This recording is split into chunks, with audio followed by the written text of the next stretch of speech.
Hey, Shabbat Shalom. Shabbat Shalom.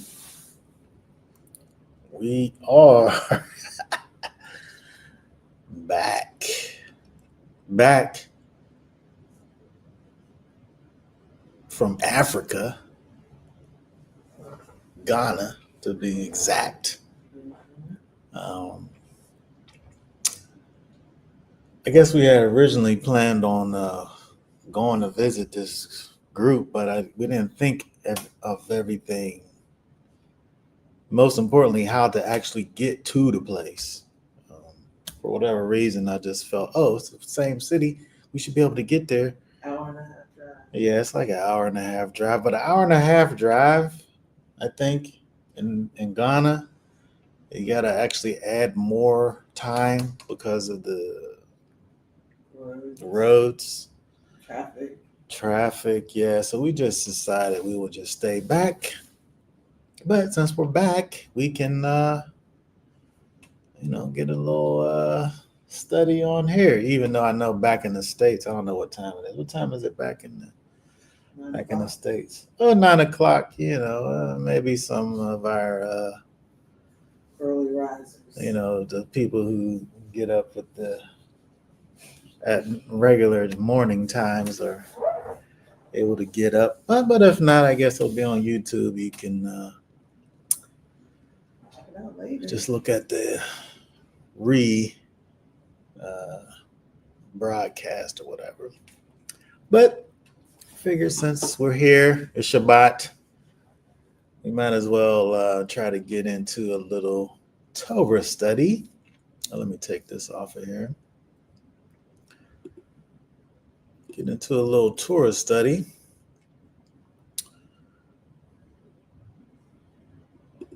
Let me take this off here. So,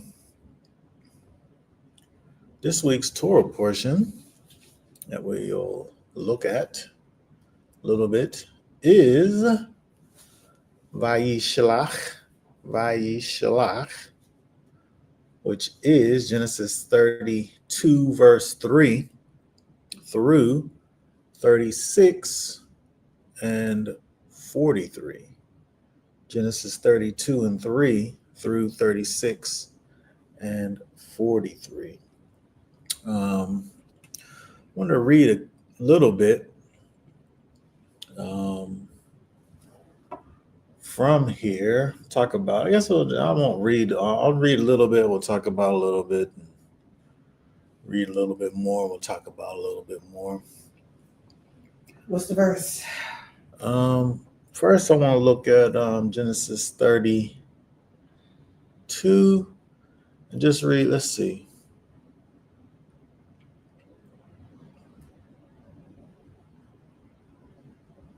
Just a few verses. Let me pull up my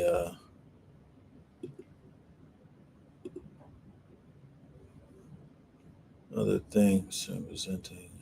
How do I do that? Oh. Okay, there we go.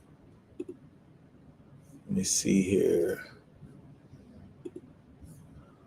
32, 3. Let's see. 3 through if I can make this bigger. I don't have all of the comforts of my, yes, here we go. Perfect. Oh, wait a second. Can you see that on the screen? Does it look really little? Oh, man, that's kind of big. Yeah, let me see if I can make that bigger.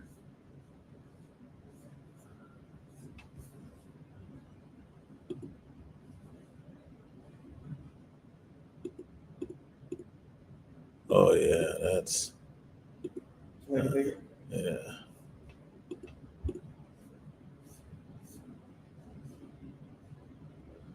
Make everything bigger. I think that'll work. All right, let's try that. How do I? Okay, let's see. Genesis 32, 3. I guess I'll just read down. Oh, did you want to? I said I could read it now. Okay. All right, read 3 through. Well, I mean, you want me to read? I can read. I was saying I didn't understand what you were I saying. can read it on the screen. That's what I was saying. Okay, I'll read it myself then. Okay. Then Jacob said, We're in Africa. We're not abiding by the regular rules." All right, I'll read it. Then Jacob sent messengers before him to his brother Esau in the land of Seir, the country of Edom. He also commanded them, saying, "Thus you shall say to my lord Esau, thus says your servant Jacob, I have sojourned with Laban and stayed until now. I have oxen and donkeys and flocks and male and female servants, and I have sent to tell my lord that I may find favor in your sight." All right, so when we look at these verses over here, it's interesting because, hold on 1 second. We see Jacob here. It says that he's sending messengers to his brother Esau. It's like unto, I think, when you look at, like, if we go back just for context, let's go back just for context and just to add to our conversation here. If we look back at verses 1 and 2 of the same chapter. Now, as Jacob went on his way, the angels of Elohim met him. The scriptures version says the messengers of Elohim met him. And Jacob said when he saw them, "This is Elohim's camp." So he named that place Machanaim. Machanaim. Machanaim. And so, first of all, when we look at verse 1, the scriptures, what am I looking at here? The New American Standard Version from 1995 makes it clear that these are angels. These are angels. These are messengers of Elohim. That as he was on his way, these angels, they met Jacob. And then so much so, he has this interaction, this spiritual interaction, and he names this place Machanaim, which if we look at that here, let's see. If we look at that here, Machanaim, Machanaim, that word there is, let's go down here.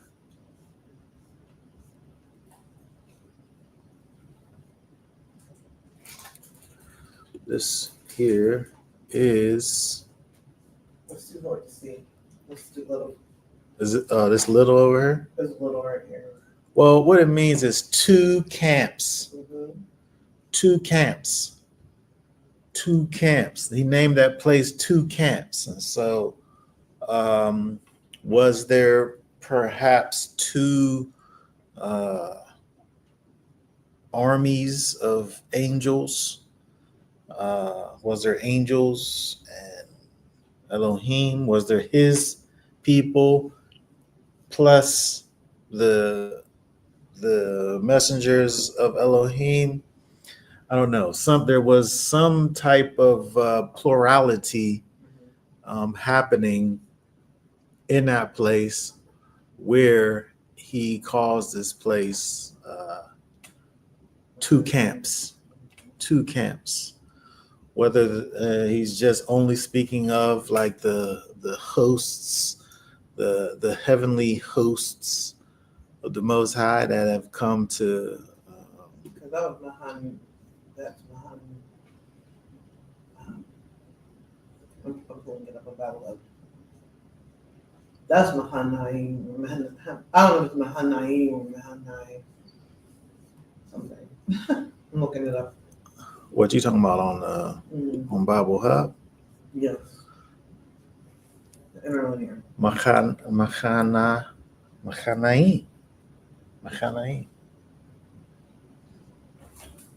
linear.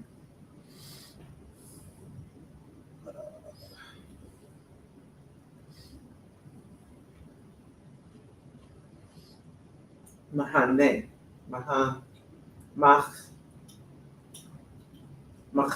Machane. You mean The camp of Elohim. Machane? Oh, well, that's the singular version, right? Yeah. So he said this. So that's the encampment. You talking about? Oh, the Bible Hub don't got the him? No, then he called the place Machanaim. But I'm saying that. You saying this is the camp? And he saw this is the camp, and then he called the place camps, 2 camps. That's what I mean. Why he called it 2? That's what I'm talking about. The fact that he said this is the camp, this is the Machana of Elohim, but the place he called 2 camps. So was the camp so big or whatever that he called it 2 camps, or was he counting his own camp? You know what I mean?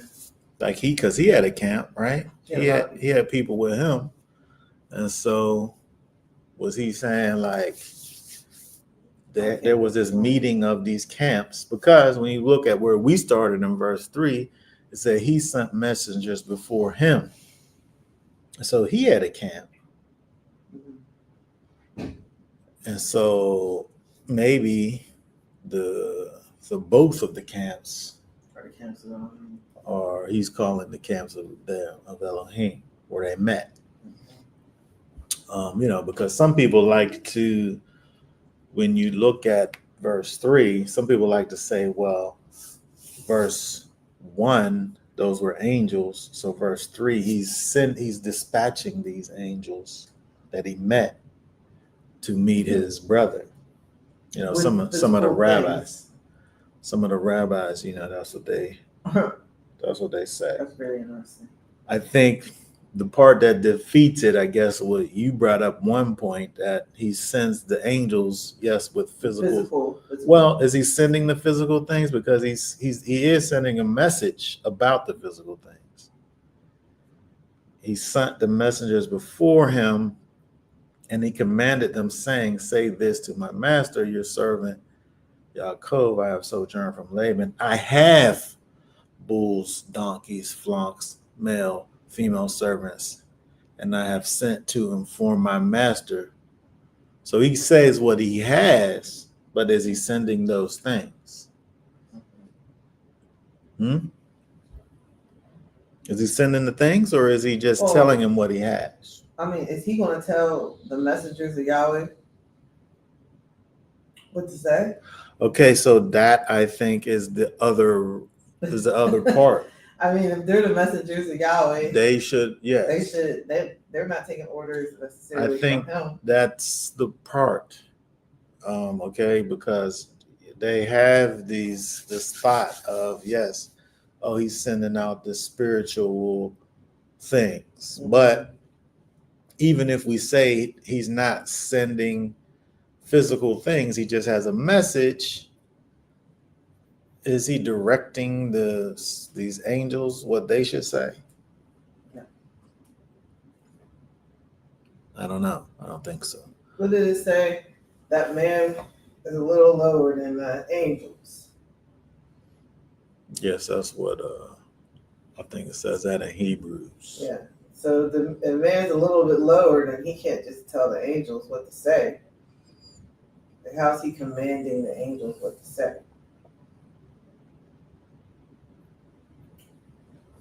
I don't know. He can command his own servants what to He say, command his own servants. but I don't think he can command the angels what to say.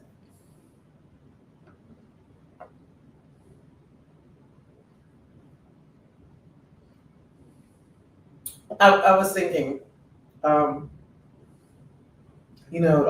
it says Yahweh of hosts, Yahweh Zivayot. So maybe the double meaning of the encampments comes from that, even though it's not using the word Zivayot there, but the fact that he's the commander of armies, not just one. Yes. Well, his army is many, Mhm. so perhaps. But I was going to say that Psalms 91:11 says, "For he commands his messengers concerning you to guard you in all your ways." He, I think, probably is the Most High. Mhm. Commands his messengers Is- concerning you to guard you in all your ways. The Most High, he knows what we need, probably more so than we know what we need. Mhm. And so the Most High will command his messengers and tell them, in fact, what it is that we need. I don't think that there's room for us to, get involved in that part of it.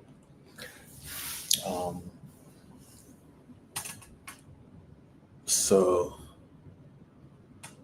it's an interesting thought, but I don't think that that's what we see here. I think that it begins with Yaakov meeting these messengers of Elohim. And, he, of course, is at a time where he needs strengthened. He needs encouragement. He needs direction. There's things that he needs comfort and protection. Because he knows that he's out here and his brother um, is out here somewhere too. And he's moving in that direction. And so, he needs that, whatever it is that he is going to get from these messengers. And so I feel like he gets that in verses 1 and 2, and now he's ready. He's ready to go. And then now, so he gets his messengers together, his messengers, people, and sends them out.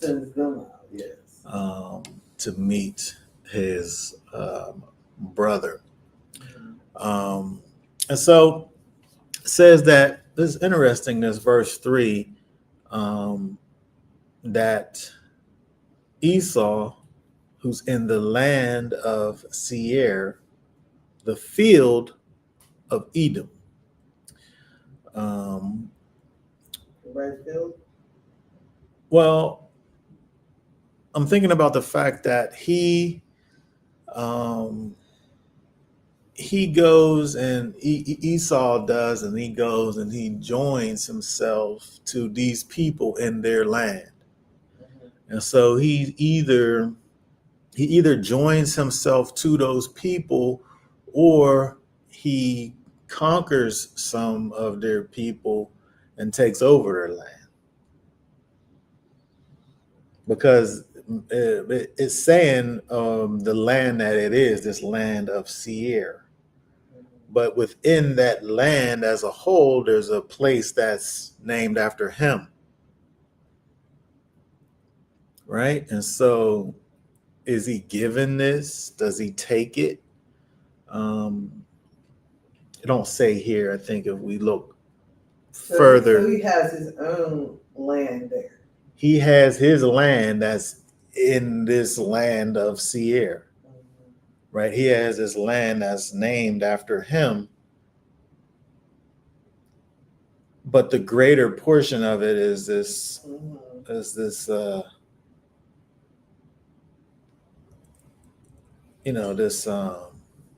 land of Seir. I think if we look in Deuteronomy, I think it helps us there. And let's see what chapter it is. Deuteronomy 2.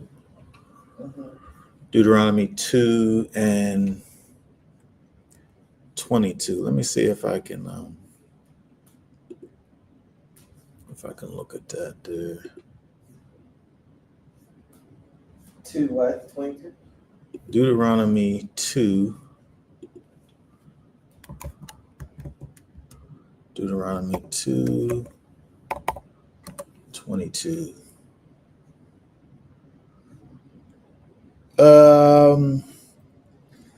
Maybe go to another. Maybe not. I was gonna say about another screen. It is on another screen. Okay. Deuteronomy 2 and 22. Just as he did the sons of Esau who live in Seir, when he destroyed the Horites from before them, they dispossessed them and settled in their place even to this day. And so it talks about the fact that he lives in this place. He destroyed the peoples that was there, these Horites, and dispossessed them and settled in their place even to this day. And so Esau did, he's taking his, he's setting up shop, and he's he's doing his thing over there. So his brother, of course, Yaakov, sending off, he's trying to, I don't know, I guess he's trying to smooth things over. He wants to make sure that he's able to find favor in his eyes. I don't know what makes him think that what happened can just be kind of smoothed over with things.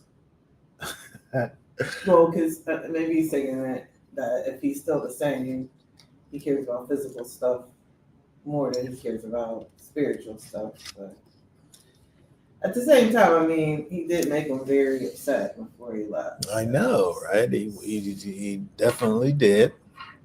But he has in his mind that this could work, and so if he got divine inspiration, maybe he gained that knowledge from the messengers. Let's go back. I want to read some more. If we go back, I was thinking about how whenever we heard people say they went before the judge here, how the judge was like, just give the officers their money, give them their due or whatever, This is what it cost you for what you did. Yeah. So just go ahead and make those payments to your brother. Yeah, he's ready to do. I mean, I guess when you think about it, there's things that he acquired. This probably at some level could be kind of equivalent to him getting his just due. Like he went away and he lived with Laban. He acquired things while he was there, more than what he had when he left. It could be that the amount that he's willing to even give away at this point is something that's kind of like unto whatever he was, the blessing that he Oh. that he initially took. And so him kind of making this thing, maybe this in his mind is like, well, this is something that's, greater than or equal to what it was that I took in the first place. Here, you just have this. Yeah. And, we make everything back to whatever. And also, I think with Esau, he really wasn't that interested in that spiritual part of everything anyway. And I think that kind of even ties into, it almost like how Solomon talks about. Hopefully, everyone can hear me where I'm at. I'm sure it's fine. Okay, well, how Solomon talks about working hard and then giving it to your children. You know what I mean? Like, was Esau that concerned about the future, or was he concerned about his situation at that moment? And just different thoughts on that, because he's happy with getting things in the present moment, and just like he was happy with getting that suit in the present moment. It's like he wants what he wants. He wants to have it now. Talking about some future promise that's like Jacob's future promise was however many years later. You know what I mean? Like, what good is that going to do him right now? Just like with that suit, what good is all that future stuff going to do for me right at this moment? Yeah. I mean, he's not concerned with it. He's concerned with what's tangible. He's concerned with what he's able to deal with right now. And so Yaakov, Jacob, is presenting him with something that he's able to touch, something that he's able to deal with, something that he's able to, utilize and take part in, reap the benefits of right now. So he's kind of catering to his, the things that he likes, that he enjoys, and we see what happens. So let's go over to verse 6. I'm gonna start reading over here, verse 6, where it says, the messengers returned to Jacob, saying, we came to your brother Esau, and furthermore, he's coming to meet you, and 400 men are with him.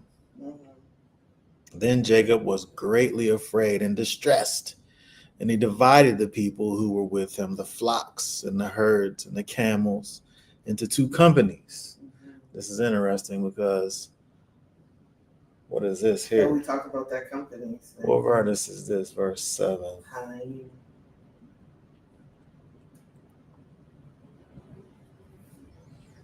To two bands. This is the word here. Yep. Okay, so this is interesting because we see what happens in verse 1. But it's so like I guess we don't see what happens. We see that these messengers meet Jacob. And then we see what he does in terms of calling what he saw, this place is the camp of Elohim, and he called it the name of what he saw, the place of two camps. And then when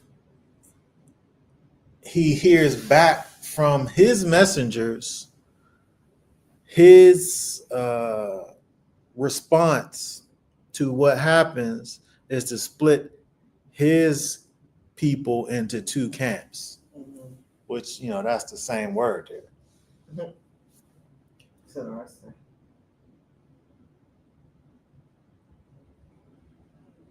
So did he? I feel like that's the message that he received.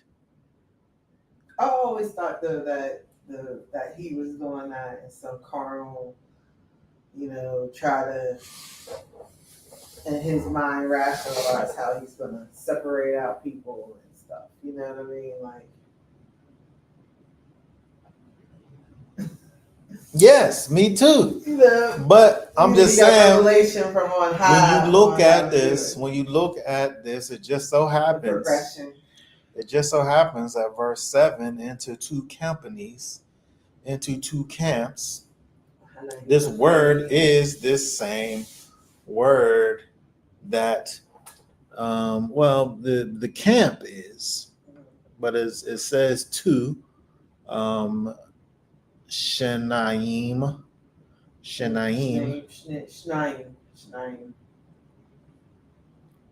which is two. Yes. And so I'm just saying, like, it just so happens that he names this place, this,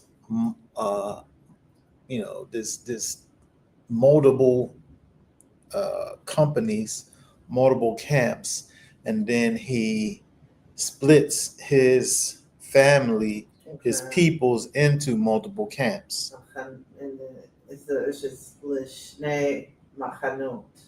So two in the two camps. Yeah. And so there's a little bit of a connection there. There is a connection. And so, maybe this is the way that the angels, the messengers of Elohim, told him how to win over his brother. Yeah. I think we can still talk about the way in which he divides. Maybe it doesn't have to be this in that manner, right? But the fact that he is dividing, I think there can be wisdom in that. Just in the idea of dividing, maybe not necessarily the way in which he divides, because I think that the way in which he divides, I think there's maybe some interesting things that aren't so to me righteous. Yeah. I'm just saying. But I didn't notice that until just right now. Mm-hmm. All right, that was verse 7. Verse 8, for he said, if Esau comes to the one company and attacks it, then the company which is left will escape. And so, again, that in and of itself, that's a good plan, right? Let's put some of the group in the way of Esau, and then he can attack those ones, and then the rest can get away. To me, that sounds like a good idea. Okay, we're going to read down to 11. Jacob said, O Elohim of my father Abraham, and Elohim of my father Isaac, O Yahweh, who said to me, return to your country and to your relatives, and I will prosper you. I am unworthy of all the loving kindness and of all the faithfulness which you have shown to your servant, for with my staff only I crossed this Jordan, and now I have become two companies. Deliver me, I pray, from the hand of my brother, from the hand of Esau, for I fear him that he will come and attack me and the mothers of my children. Oh, I'll keep going. Verse 12. For you said, I will surely prosper you and make your descendants as the sand of the sea, which is too great to be numbered. So he spent the night there. Then he selected from what he had with him to present to his brother Esau. Okay, so here we see kind of this prayer, this utterance that Yaakov gives to the Most High. Um, he's speaking to the Most High. He's speaking to himself. He's recalling the promises of the Most High. There's no need for Jacob to kind of bring something back to the remembrance of the Most High. The Most High, of course, knows everything. He knows all things. This is something that's going on in him. He's reminding himself what it was that the Most High said. And, this is something that's helping him to be able to move forward. Is asking for deliverance. He's trusting in the fact that the Most High said this is what he would do. And so therefore, leaning on the promises of the Most High, pushes him through, pushes him forward to do what it is that he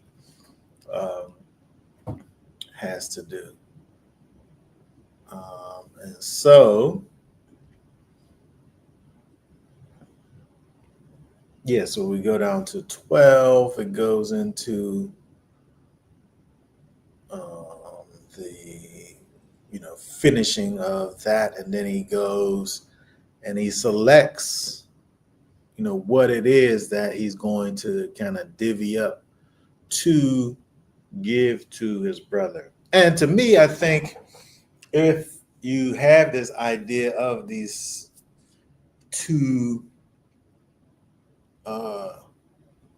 companies, why wouldn't he take whatever it was that he was going to give to Esau and let that just be the forwardmost company? Mm-hmm. You know what I mean? Instead of what it seems like what he does. And then the loss is going to be is what he was losing anyway. You know what I mean? the loss is pretty much the leadership of Israel going forward. We did have a comment. I don't know. I think you didn't see it. No, I can't see it. Sorry. Sure you knew about the comment. No, let me go back to the comments. Let's Not see. my response, but let's walk this first response. Right here, this. I always thought the naming in verse 2 is the name given to the place after the events, not necessarily done chronologically.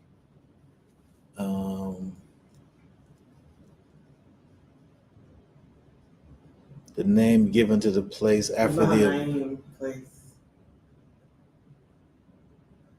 Oh, well, yes, that's what happened, right? I'm saying that what happened in those verses and the naming that he got was based on that experience.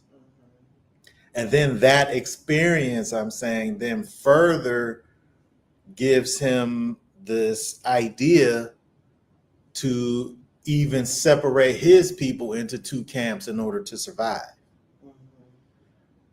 So I'm saying, yes, I'm in agreement with what you're saying, that something happened, and then based on that something, he names the place based on that. And so when we see over here, whatever he saw, whenever he saw these messengers of Elohim, whether they were divided into, or whether he looked at them and then looked at himself, and then that, and that together is two, or whatever. I'm saying that yes, that experience, whatever verse 1 and 2 experience was, it led him to say that this place is Machanaim. And then now I'm further saying that whenever it gets to the place further whenever he knows that his brother's coming with 400 and whatever amounts of people, he's looking back to what happened, and now he's doing that too. He's dividing these people up. Yes.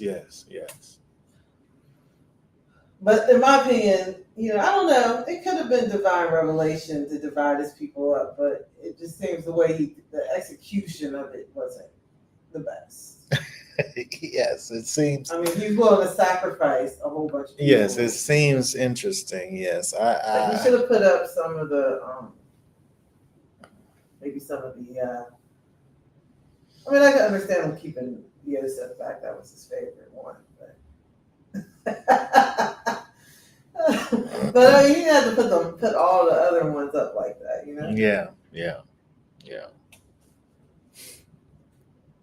Yeah. All right, so let's see. So he spent the night there. He selected from what he had with him to present to Esau, and then it goes through all of that. 200 female goats, 20 male goats, 200 ewes, 20 rams, milking camels. Can we eat camel? What? People drink camel milk. I know, but do we eat camel? No, because the camel doesn't have the split. It chews the cud, but it don't. Oh, didn't we look into that when we was at the zoo? Remember we looked at that at the zoo? No, I think that was like llamas or something. Oh my goodness. No, I'm just curious about this whole milking camel thing. I think it's for the camels to drink their own milk. Milking camels and their colts. That's interesting. We'll have to kind of deep dive into this whole idea of milking camels. Camels aren't kosher. They chew the cud, but they don't have slit hoofs. So the milk is for the camel. Why would they call them milking camels? For their own little camels. Give me a laugh. That's just like if you have a little milking like dog or something. I know, but little puppies.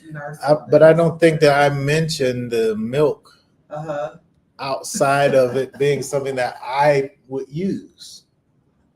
You know what I mean? If I got a milking cow, it's like, because all cows is gonna milk their calves.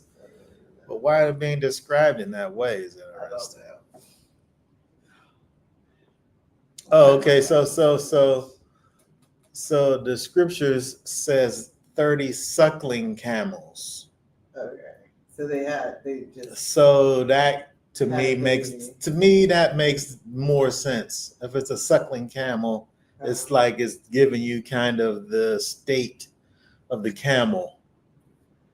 Instead of, I like that better. See, if I would have just read the scriptures version, it wouldn't have caused me to think about it in that way. I'm laughing now. But we had that whole conversation about the camels not being kosher at the zoo, by the way. Sure it was camels? It was the llamas, but we were talking about the camels too when we was at the zoo. It was so long ago. That was before the pandemic. I know. I guess I can't even remember that. It was so long ago. Keep on going. Okay, so going all the way down 16. He delivered them into the hand of his servants. Every drove by itself and said to his servants, pass on before me and put a space between droves. He commanded the one in front, saying, when my brother Esau meets you and asks you, saying, to whom do you belong? And where are you going? And to whom do these animals in front of you belong? Then you shall say, these belong to your servant Jacob. It is a present sent to my lord Esau, and behold, he also is behind us. And so he's sending forward his gift to Esau. Then he commanded also the second and the third and all those who followed the drove, saying, after this manner, you shall speak to Esau when you find him, and you shall say, behold, your servant Jacob is also behind us. I guess everyone keeps on saying, Jacob's, he's back there. And for he said, I will appease him with the present that goes before me.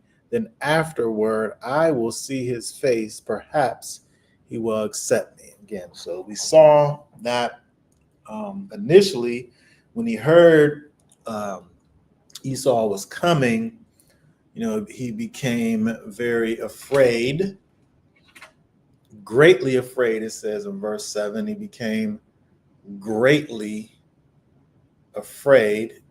And so that's why he started doing all this in the first place. Yahweh, to fear, revere, frightened. He was very disturbed by all of this. So again, he's making all of these provisions so that he's able to, get in the good graces of his brother. And really all of this is based on what already happened. Like when the angels came back and said that he was coming, I think the aggression was kind of implied, not implied, but that's going on in the mind of Jacob. Unless just a simple fact of him having so many people. If he didn't have any qualms, he would have just came by himself for like a few people. I mean, maybe that's just how he rolls, though. I don't know. Maybe he just rolls thick. Right. He could. I mean, it's just a simple fact that there's many of them mean aggression. Yeah. That was Jacob's interpretation. That was his interpretation of it. But I don't know if that's. Yeah. That was the intent. Yeah.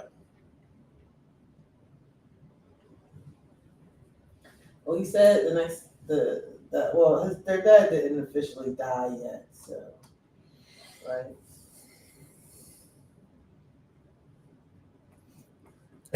He did. Yeah. So I mean, he wasn't in danger just yet. I don't know why he thought he was going to get killed right there. Yeah. All right, let me read some more. So verse 21. So the present passed on before him while he himself spent that night in the camp. He sent forward all of the things that he wanted to give to his brother. Excuse me. Now he arose that same night and took his 2 wives and his 2 maids and his 11 children and crossed the ford of the Jabbok. And he took them and sent them across the stream, and he sent across whatever he had. And so at this point, he's sending forward his people out in front of his own self still even, which is interesting. Because I think I feel like if I'm facing my brother that wants to kill me with all of his armies, I feel like I take all of my loved ones and send them off in another direction. Let me just keep these ones here, and it'll just be like I'm not as much as I am, really. And that's your stuff. Yeah. And I'll have the look of just what I want for you to see, and not all of my people's. Like I'll send them off look, I'll put some people with you. You guys go the other way, Yeah. and I'll go this way. But Yeah. he keeps on going forward. I guess he's dead set on the situation. Mhm. But then when we get down to 24, then now because he sleeps, right? He sends him across the stream, and he is left behind, and a man wrestled with him until daybreak. And when he saw that he had not prevailed against him, he touched the socket of his thigh. So the socket of Jacob's thigh was dislocated while he wrestled with him. Then he said, "Let me go, for the dawn is breaking." But he said, "I will not let you go unless you bless me." Here he is wanting more blessing. You want more blessing? I go, you stole. Yeah, you stole enough blessing. While we, it seemed like he had a lot. He was very blessed already as it was, Yeah. and now he's wrestling this man. It's interesting how this builds, right? Because like as it's happening, it begins by saying a man wrestled him until daybreak. Mhm. And so from the beginning, does he have a realization of what's going on? Mhm. At some point, we know that he understands that this is some kind of a spiritual encounter. Yes. But the way that is given to us initially, it says, and a man wrestled with him until daybreak. I think it's just like even how we were talking about before, whenever we talked about the messengers or the messengers people or the angels, it's like this is all spiritual. We're talking about these messengers. What you mean? The messengers from the Most High, I should say. No, you said it's all spiritual though. Is he having a spiritual encounter that just so happened to is he dreaming and then he's hurt in his dream? Yeah, I mean it's nighttime. It's night. He's having a dream. I don't know if he's having a dream. He's wrestling. Yes. But is he just like asleep and like this is happening in his dream, but there's like physical ramifications behind the dream? Or is there like a God there that's putting them in like this in these moves? I mean, Jacob didn't he even know how to fight? He grew up in the house, grew up under his mom's apron.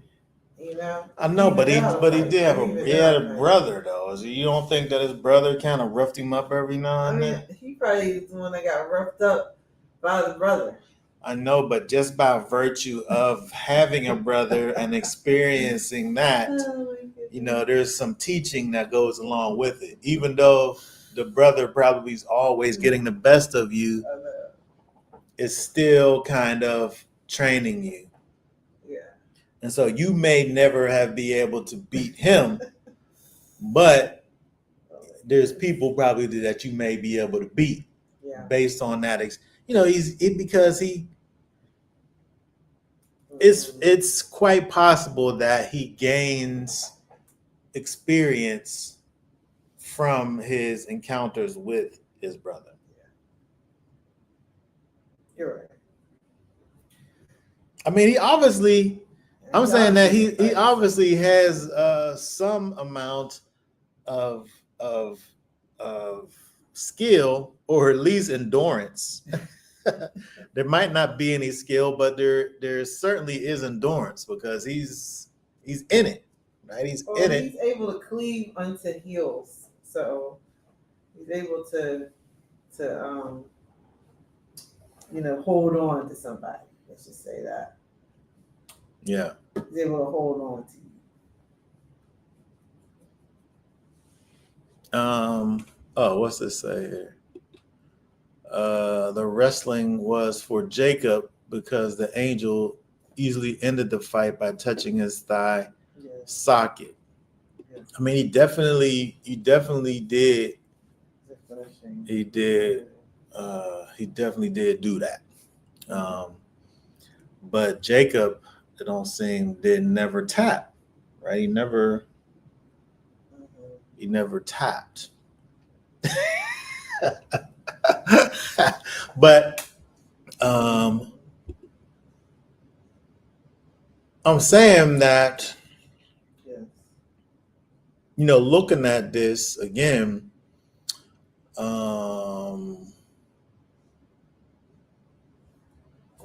let's see here. Okay, so this happens. Okay, so Jacob was alone. He's wrestled until daybreak. When he saw that he couldn't win, he touched the socket of his thigh. So the socket of Jacob's thigh was dislocated while he wrestled with him. Then he said, so as this is going on, in the midst of it, his thigh is dislocated from the socket. But that's not the end. Yeah. It keeps on going. Let me go, for the dawn is breaking. But he said, I will not let you go unless you bless me. So he said, the man said, let me go. As I said, he's enough of this. Grasper of the heel. He's an expert grasper. Yes. Right? He's saying, let me go. We good. I done already popped your thigh out. And they're like, nah, not unless you bless me. So he said to him, what is your name? He said, Jacob. And then he said, your name shall no longer be Jacob, but Israel. For you have striven with Elohim and with men and have prevailed. And so I think that during this interaction, in the midst of the interaction is when it becomes known to Jacob who it is that he's wrestling with. He told him something here. You have striven with Elohim. You have striven with men. You have striven in the spiritual realm, and you have striven in the physical realm. And you prevailed all the way around.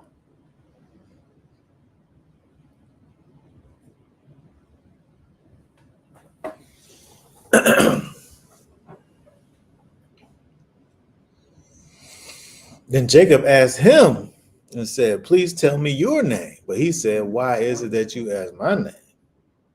And he blessed him there. And so now Jacob, because of this interaction that he has, he names this place Peniel. For I have seen the face of Elohim. I have seen Elohim face to face, yet my life has been preserved. He understands the holiness, the set apartness. He understands the what it means to encounter Elohim, and he understands what should happen when one encounters Elohim face to face. His life shouldn't be preserved. Right? But his obviously was preserved. So it helps him to see kind of the miraculous nature of this encounter, of this interaction. He understands that this interaction in some way involved Elohim. And, this is the reason for the naming of this place. Yeah. But it's happening again at night. As the day is breaking, as morning is coming in.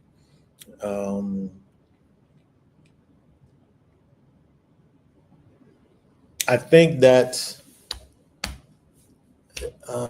it's hard to kind of say. I think it's hard to kind of say what exactly is happening here, because you don't really need to have had a physical experience in order for physical things to happen to you necessarily. When you think about, when we look at Yeshua, and the way in which he operated, he of course is going around in the flesh, but he's really doing these spiritual things, and then people are having these physical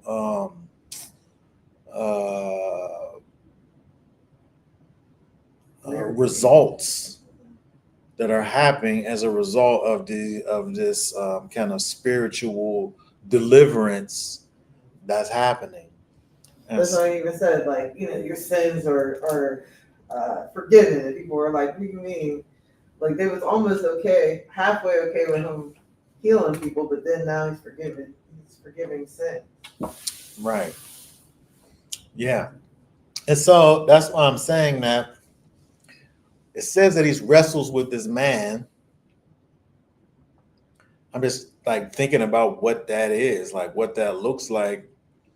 Because, he really could have been perfectly still in his sleep. And this stuff really happening with physical ramifications. Or, he really could have been, physically, tussling around with someone physically, and of course having these physical ramifications. But we certainly know that there was a spiritual encounter that happens here. So I guess to me, really, the real thing is like, was there an actual physical encounter? Because that there was a spiritual encounter.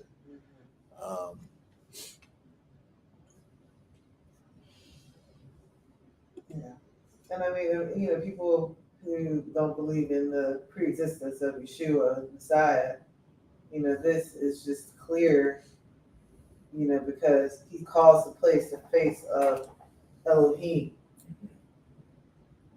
because he wrestled with Elohim and prevailed. Yes. So some people will be like, well, he was just confused. He didn't know what he was wrestling with. That's why he said, yeah. That's the typical response. That's a way to go about it, I guess. Well, I'm saying they said he was confused, yeah. so Yeah. But I mean, he knew what he did. He wrestled with Elohim and he prevailed, and that's why he got this name. Yeah, to me, that's why would his name be Israel if that wasn't the case, and then a place being called Penuel if that wasn't the case? Yeah, to me, I think that I am able to trust in Jacob's interpretation of what happened. Like, I don't need to try to figure out what happened because he's able to tell me what happened. He was there. I wasn't there. I wasn't there. You know what I mean? I gotta believe what he said. He said he wrestled well. That's what he thought he did. So that's what I gotta believe that he did. And so I can talk about how I think that interaction took place, and that's kind of what I was doing and saying, well, I don't know if he physically was doing something or like he was or this whole thing was in a dream. But he had an interaction. And the interaction that he had was with Elohim. Yes, it was. And I'm only saying that based on his eyewitness testimony. Yes. He was there. So he thought he wrestled with Elohim. I gotta just agree with what he said. But it's so interesting that just the timing of it, where he has this things that happen. He sends his family forward. He stays behind, and then it's night.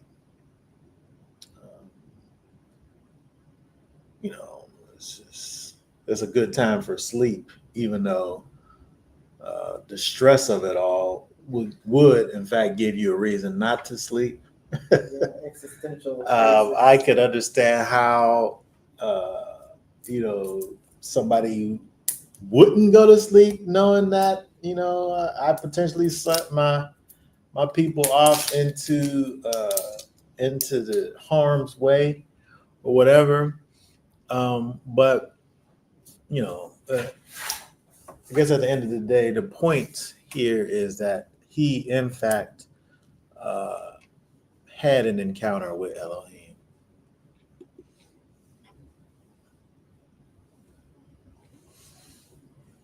All right, so let's see here. Next chapter.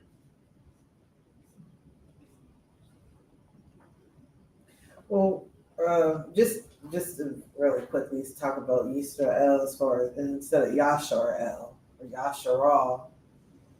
Yeah. Just the fact that the root words there lend to Yisrael, not Yasharel or Yasharal. Those are just made up pronunciations for Israel, Yisrael. I mean, but I agree with what you're saying, 100%. But I'm just thinking about like those people.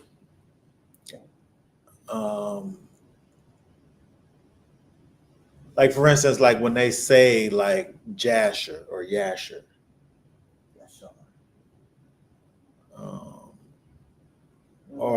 Or do they say that the same way they say Israel? Like they say Yasharal. How do they say Jasher? Jashar. Do they say it the same way? I'm saying when we phonetically say it correct, when we say what they say, it phonetically sounds like another word.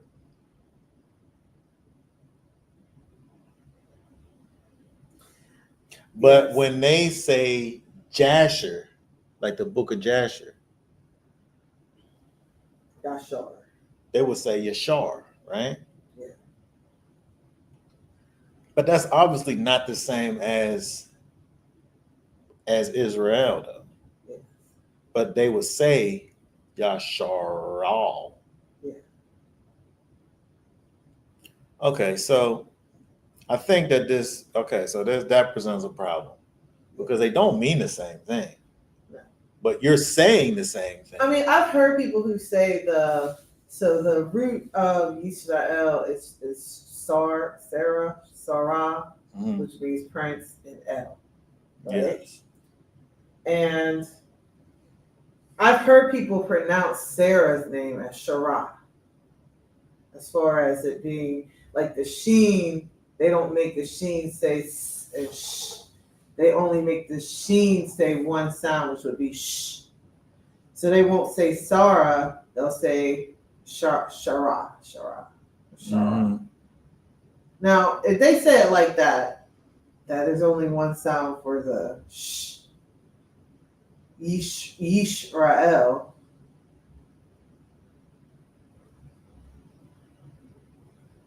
I guess I'm still on the R, making it say Yishar. Anyway, the point is, in my mind, that it's two different meanings. It is in fact two different meanings, but I was trying to help them. But I think even if you think about Jasher, yes. they gonna sound the same, like you're saying the same thing.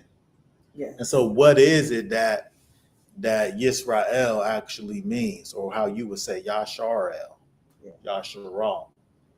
Because phonetically, the way they say it, you're saying upright. Elohim is upright, or upright as Elohim. That would be, whenever I hear Yasharel, I hear upright as Elohim. I don't hear he will rule as Elohim. Yeah. You're saying there's two different Yasharel means something different than Yisrael. There's two different meanings there. There's a lot of things that do that.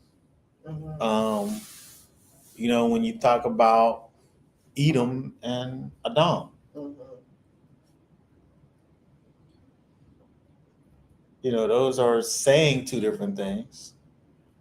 But it's coming from the same. But looking at it, they look exactly the same. Yeah. There got to be a way to be able to differentiate one thing from another, which they don't have. Yeah. And we barely have, honestly. Like we're just learning Hebrew as well. Something interesting. I saw this thing. I'm not going to talk about who the person was. That part's irrelevant. But there was a person that I've known of that when I met him, I felt like he was 100%,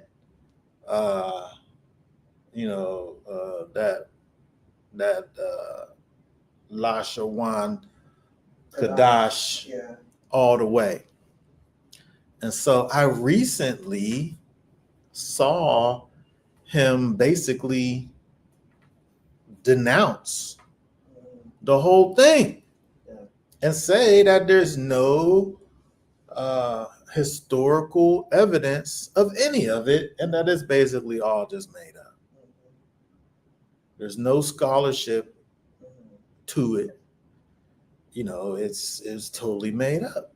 And all of the historical records and evidence points to this other way, the right way.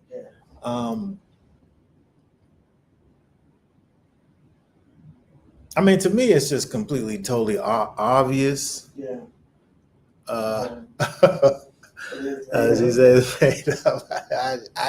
It's made up. The thing is made up. But I think that there's certain things that we look at, and the pronunciation of Israel is a perfect example. Like, you can't have Jasher and Israel, Yashar and Yasharel. Yeah. You can't have both of those because they don't say the same thing. But the way that this pronunciation is pronounced, you're making those things be synonymous with one another when they're not synonymous. Yeah. I tried to help you, but I can't. You did try to help. I tried to help you, but I can't help you. You tried. But it's hard because I understand, just like what you were saying, everybody's on their own journey and their own path, and I hate to be like one of those people. You know, people always be like, whenever they say that to us too sometimes. Like, well, whenever you come to understanding or whatever, you'll agree with me. You know what I mean? Like something like that. Mm-hmm. But there's two different meanings.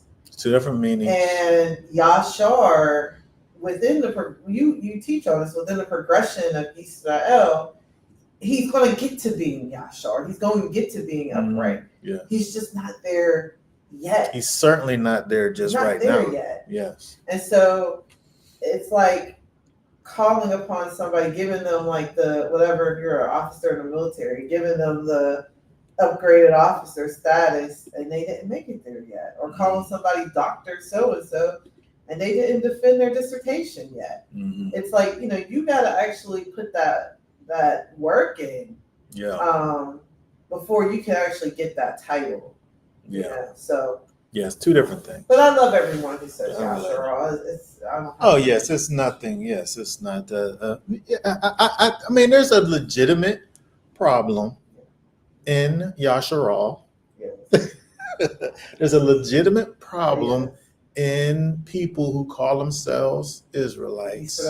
And that problem is that everyone teaches themselves these things. They then go and sit down and learn from someone. They don't have the pedigree. Yeah. Is missing. Yeah. And I just want to say I'm really I'm stepping into my Zakaneship in these years. I'm stepping into the fact that my wife told me just the other day that my beard is becoming more gray, and I like that. I like the fact that I have a hoary head. I'm excited about that. And people, that's how it goes. The younger people listen to the older people. Yeah. And I'm becoming older. This is my 51st year of life. I was okay. Okay, but enough about me.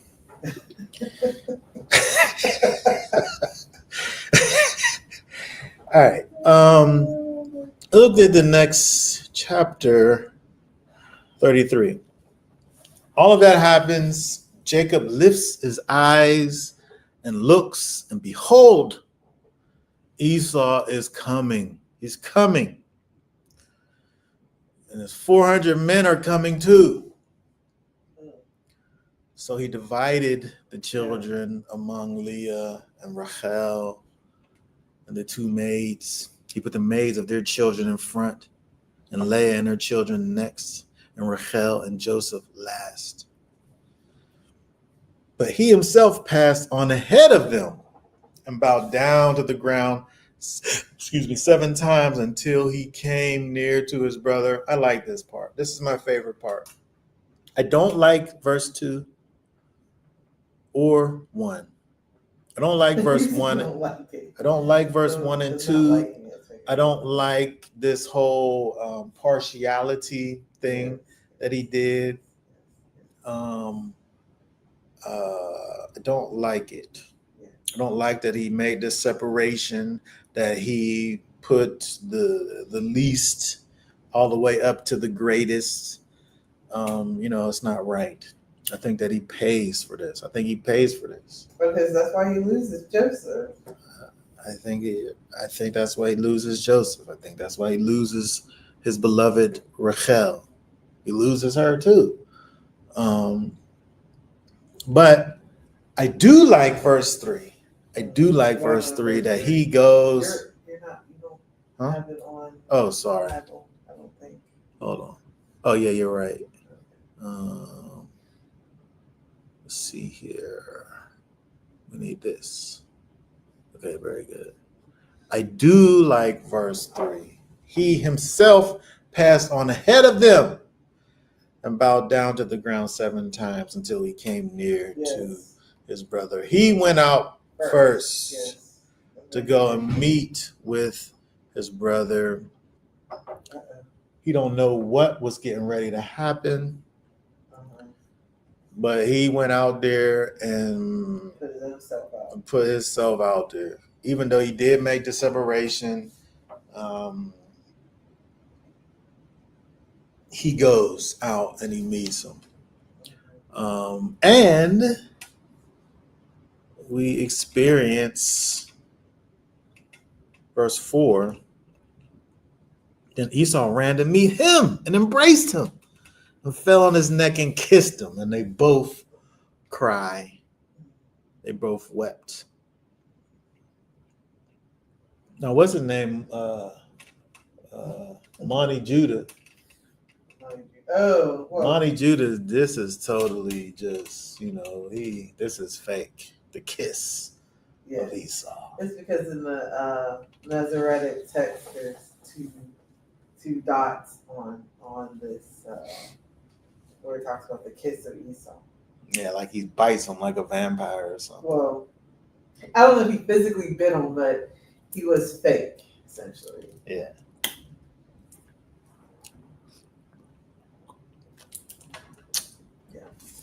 I mean, but from the text, if he was in fact fake, from the text, you don't get that from the text. Right from the text, they come together, they meet, they both cry, they both wept. Right? There was some seemingly genuine emotion that if it's fake, I'm just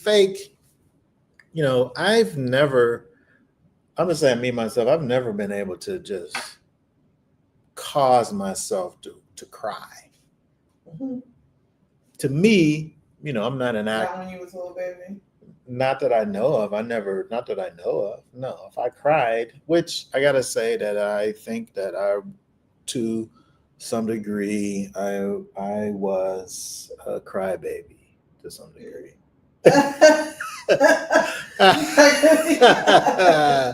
As a child, I can admit that, but I think that those cries were in fact genuine, though, right? And so I think that because the scripture gives us and they wept, I feel like there's genuine emotion that's here, in the moment. Maybe Esau's like, I'm still gonna kill you, but you're my brother, though. You know what I mean? Maybe that's still, he can't get over the fact that is his brother, and so he has that. To me, I don't know. I think that there's genuine emotion there, and I think that part, and they wept, gives you that. To me, I don't know. I could be wrong. And so Esau, then it says in verse 5, he lifted his eyes and saw the women and the children. He said, "Who are these? Who are these people with you?" Mm-hmm. "The children of whom Elohim has graciously given your servant." Mm-hmm. Then the maids came near and their children. He's seeing all of these people. Wow, you got these wives and these maidservants and these children. It's wonderful. Mm-hmm. Leah comes, and her children, bows down. Joseph and Rachel, they all came.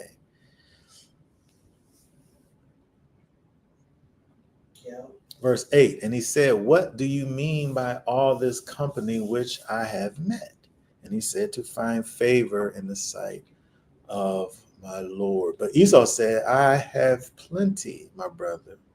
Let what you have be your own." Jacob said, "No, please. No, please." He's from Ghana. "No, please.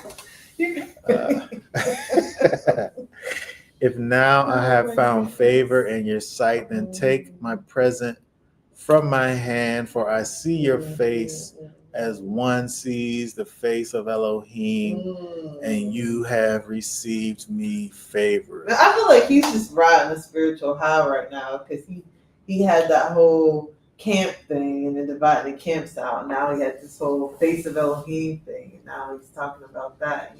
Yeah, he's just riding his spiritual high. it's so interesting these two chapters because again, he has this interaction. He has this interaction. He names the place after the interaction, and then in real life, he recalls that interaction and uses that interaction to navigate through life. Yes, that's right. And then it happens again.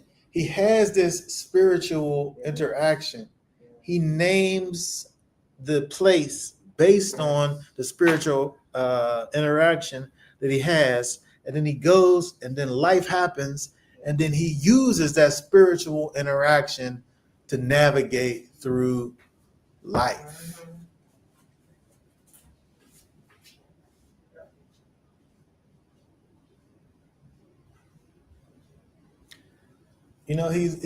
It's so interesting that he sees over here. He understands meeting with one who is more than he, right? Because he experienced the Most High, right? He has this experience with the Most High, and the fear of Elohim is the beginning of wisdom. The first way that we think of the Almighty, kind of the first emotions, the realizations, these all begin in fear and reverence, right? And so he understands what it is to meet with one that is greater than himself. And so from a physical standpoint, his brother is that to him. His brother is the greater one. And at every step of the way, he's giving him all due respect. And so when he finally meets him, it's so interesting that the interaction that he has with his brother, this man that he knows is his brother, he compares it to meeting Elohim. Yeah. So he's just so happy. He's just so happy that he got there and he didn't get killed. Right away, at least. I don't know if he's out of the woods though. He's not. He knows he's not out of the woods. That's why he didn't agree to go back with him. Yes, but it's just so interesting. It's so interesting the reverence and respect that he gives to Esau here, because it's like he's had that experience. He's had the experience with the Most High, and he still puts this thing up on that level. I mean, to me, that's pretty. It's pretty interesting.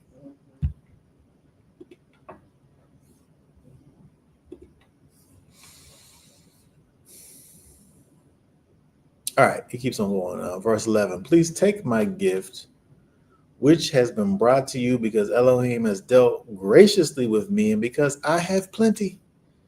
Thus he urged him, and he took it. And verse 12, then Esau said, let us take our journey and go, and I will go before you. But he said, my Lord knows that the children are frail, and that the flocks and the herds which are nursing are a care to you. And if they are driven hard one day, all the flocks will die. Please let my Lord pass on before his servant, and I will proceed at my leisure, according to the pace of the cattle that are before me, and according to the pace of the children, until I come to my Lord at Seir.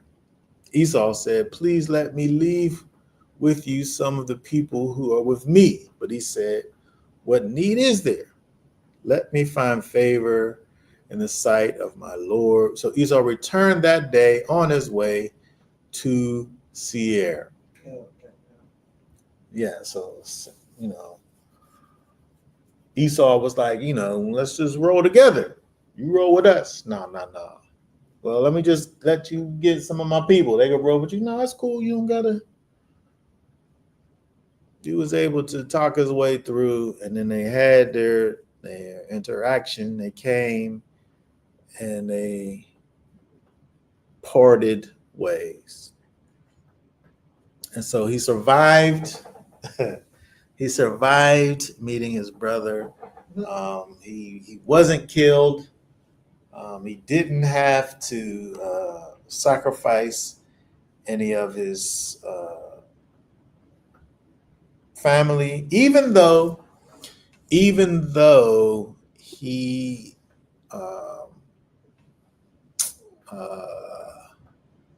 I don't want to say planned, he made provision for the sacrifice of his children. I mean, the main ones, especially the ones that's going to be the priest and the ones that's going to be the king of Israel. Yes. Double line. I mean, at this point, going all the way down to the Messiah, he's going to sacrifice the Messiah. At this point, he obviously doesn't realize what they'll be in the future, but it's just so interesting that the weight, the partiality that he puts on Jacob, on Joseph, on Rachel, he definitely puts them on top. Mm-hmm. It's so interesting. We talked about this before. It's so interesting that in their generation, there's the family, the 12. Joseph is the greatest. Mm-hmm. He's the greatest. He's the most. Nobody can take the greatness away from Joseph. Nobody can. He was great for Egypt too. He was great for everybody over there. Yes, for that generation, he was the greatest. But then he was forgotten. Yeah, and he was greatly blessed, mm-hmm. and he was a great blessing for many. For in a way, Joseph for that generation is the manifestation of the covenant that the Most High made with Abraham. That you will be blessed and you'll be a blessing to all nations. For that generation, Joseph was that, and there was none greater. But in the scope of things, the first shall be last, and the last shall be first. Yeah. The ones that Jacob, Israel, wanted to say was the least important, in all actuality become the most important. Yeah. And the one that he said was going to be the the most important. I don't want to say that they was the least important, but they wasn't the most important. Yeah. They weren't. They just weren't the most. They just weren't the most important. Um, and it's so interesting because the the the the spiritual discernment that exists in Jacob, in Israel, is short-sighted. He don't see the fullness. He don't see further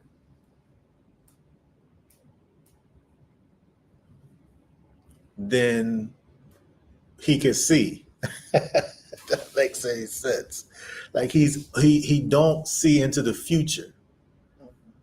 He only sees, what's right in front of him. He experiences the greatness of Joseph. He does, in fact, experience that, but he don't see what is beyond that generation, which turns into, it's a complete flip. It's so interesting. If he was more spiritually in tune, he would have been able to figure out that the one that I don't want to say despised or hated, but I don't understand the sacrificing of the wife and the children. I don't understand it. I'll never understand it. You should have let them. That's not the wife that he wanted, but it's still his wife. He didn't want her, but that's who he has. Yeah. And then she gave him wonderful children too. And I feel like she should have got some extra points for that. And then for her to kind of be pushed forward to potentially be sacrificed. Like we're literally talking about the sacrifice of his least favorite wife and children. I think to me it's just I don't get it. I don't understand. And I feel like the Most High, I feel like there's immediate judgment that happens as a result of that. It could really be totally unrelated, but I feel like the thing that he put his most, where his heart lied, that was taken away. That was taken away from him. It was taken away. And even though Joseph didn't die, whenever he No, I'm talking about Rachel. Rachel, yeah. I'm saying that even though Joseph didn't die. Oh, but to him, he kind of did die. He did die. He was dead. Yeah. He was dead for all those years. My heart has revived in me. My heart has become alive in me because my son has basically risen from the dead. In his mind, Joseph was dead and Rachel was dead and he was just totally beside himself. And then the one son he had left, Benjamin, was the cause of Rachel's death. But he didn't recognize, remember we talked about in our Midrash last week, that's not on our channel, but he didn't recognize that whenever he told Laban that, whoever has your idols, he gave that person a death sentence. Yeah. He didn't know that he was giving his favorite wife a death sentence, but that's what he did. Yeah. Yeah, I just think that it's just so interesting, the dynamic here, because here, just in those short little verses, it don't talk about it. He puts the ones first all the way down to Rachel and Joseph, and then he goes and meets him. But when he does that, he's making a way to potentially sacrifice his family in uh in preferred order. Mhm. Mhm. And it's like, so you have this individual who he's so spiritual that the Most High comes and visits him on multiple occasions. Mhm. He's so spiritual that the Most High comes and interacts with him on multiple occasions. Um, but he's so carnal that he potentially puts his family in danger to be sacrificed. It's such an interesting like range Mhm. that you have in Jacob in Israel, Yeah. where he has these interactions and encounters that no one might have in their whole lifetime, and he has multiple. And yet, and still, he makes these choices and decisions that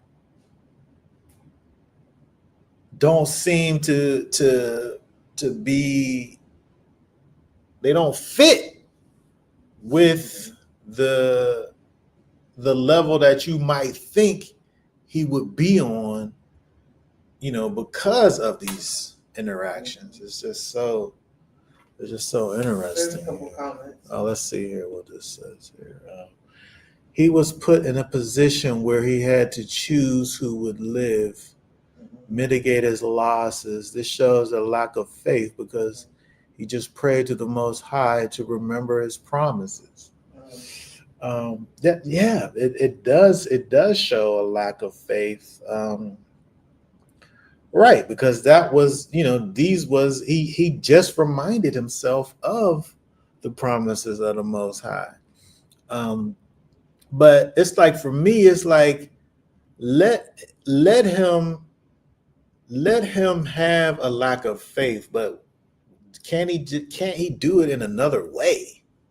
Is my thing. Like, can't he uh do it in a way that isn't potentially sacrificing his children?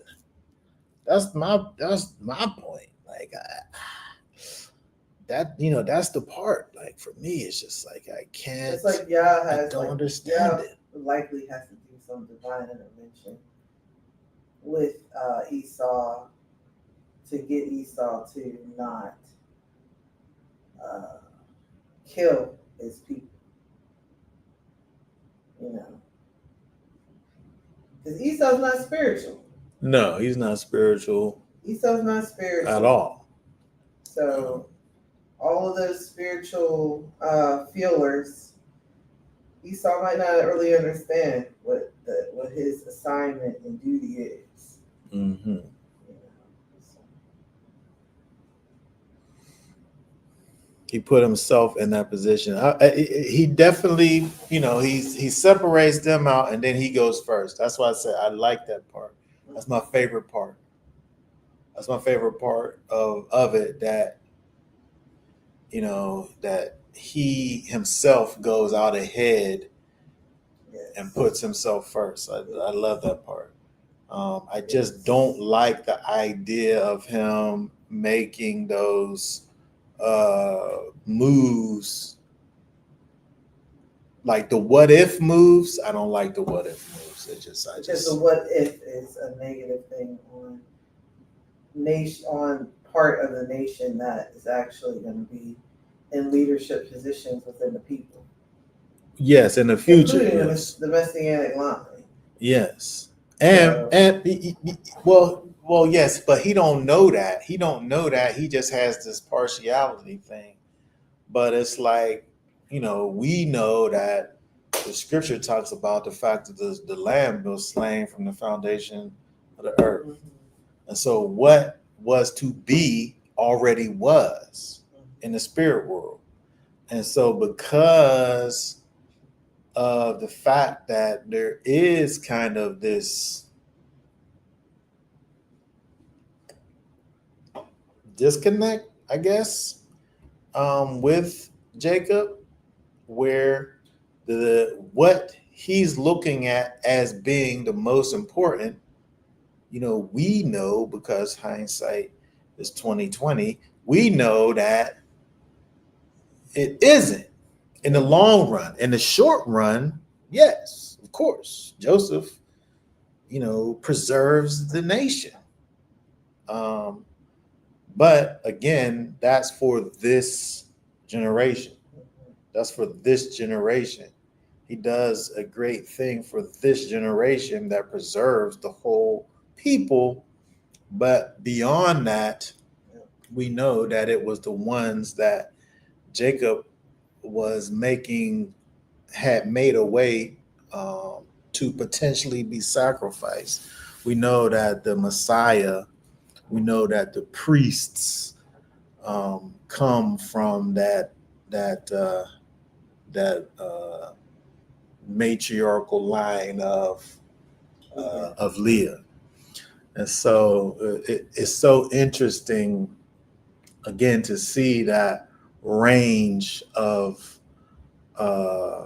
that we see with Jacob / Israel, where he doesn't see the great spiritual significance in that side. He only sees what he his emotions allow him to see in his beloved Rachel. And TBH, is his love for Joseph just because maybe he reminds him of his love for Raquel? Like, is it really all just about her?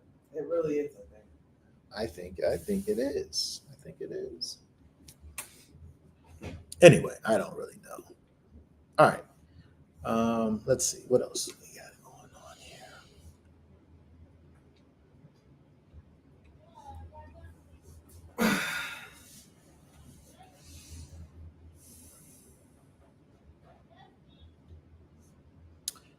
Okay, so let's see. That's that. What happens in chapter 34? Oh, Dinah,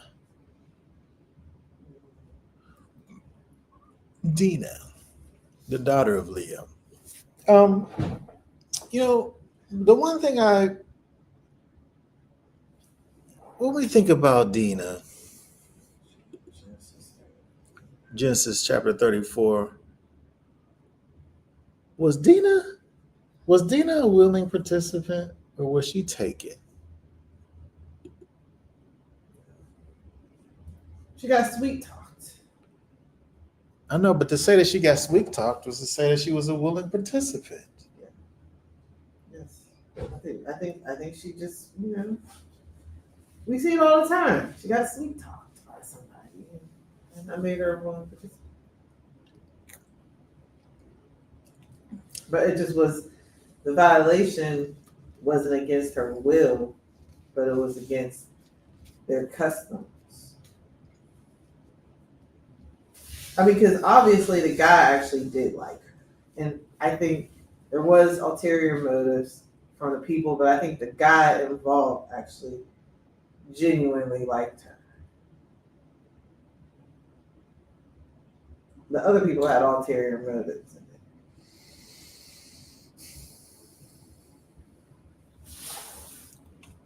I just want to read the beginning. So he spoke kindly to her. I just want to read the beginning verses here. Now, Dinah, the daughter of Leah, whom she had borne to Jacob, went out to visit the daughters of the land.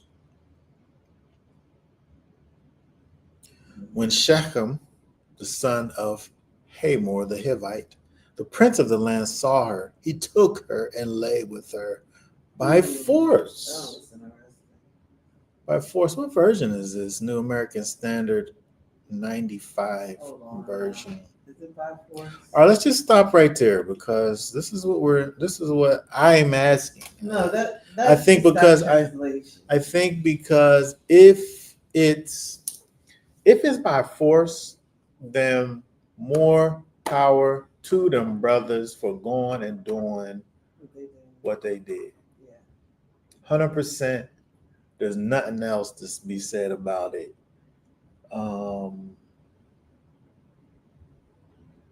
What does what do we see here? When Shechem, son, Hamor, Hivite, prince, land saw her, he took her and lay with her. I think it's more so like defiling of her. Nah, what's this word? Man? That's to humble yourself, like the. Oh, he humbled her.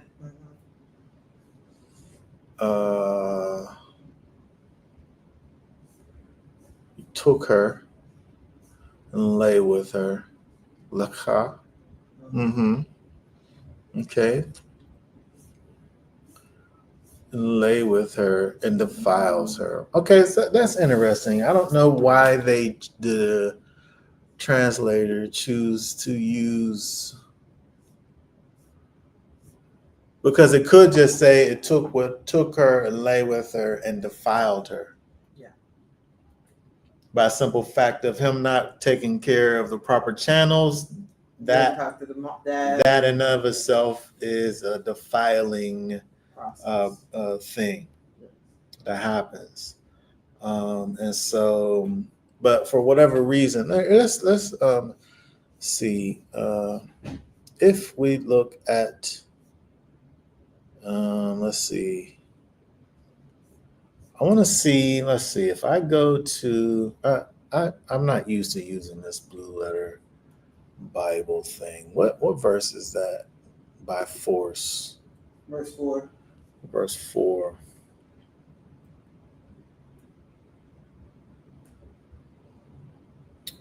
Verse 4.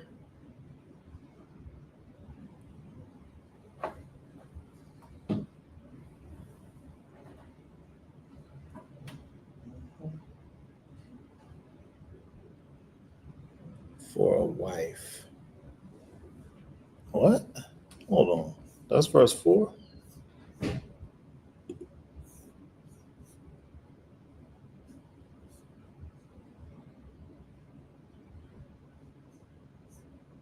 No, that's verse 2. Verse 2, and humbled her. King James says, and defiled her. But if we look at the way that word is used,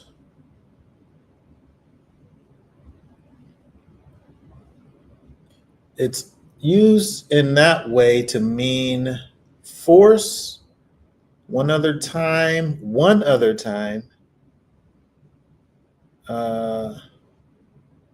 2 Samuel 13 and 12. And she answered him, no, my brother, do not humble me, for it is not done so in Israel. Do not do this wickedness. Do not humble me. Do not do this by force. Do not force me. Do not humble me. So it's used one other time in 2 Samuel.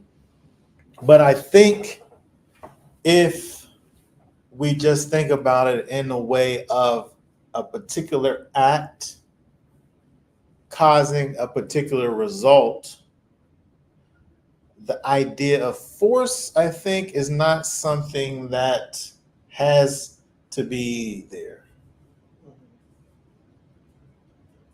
I mean, it says here that he loved her and he spoke from the heart, laid kindly, laid from his heart to her. Yes. So I think it just, it just, that's why people. I said verse 4. I'm sorry. Was it verse 4? No, it was verse 2. It was verse 2. I'm sorry about that.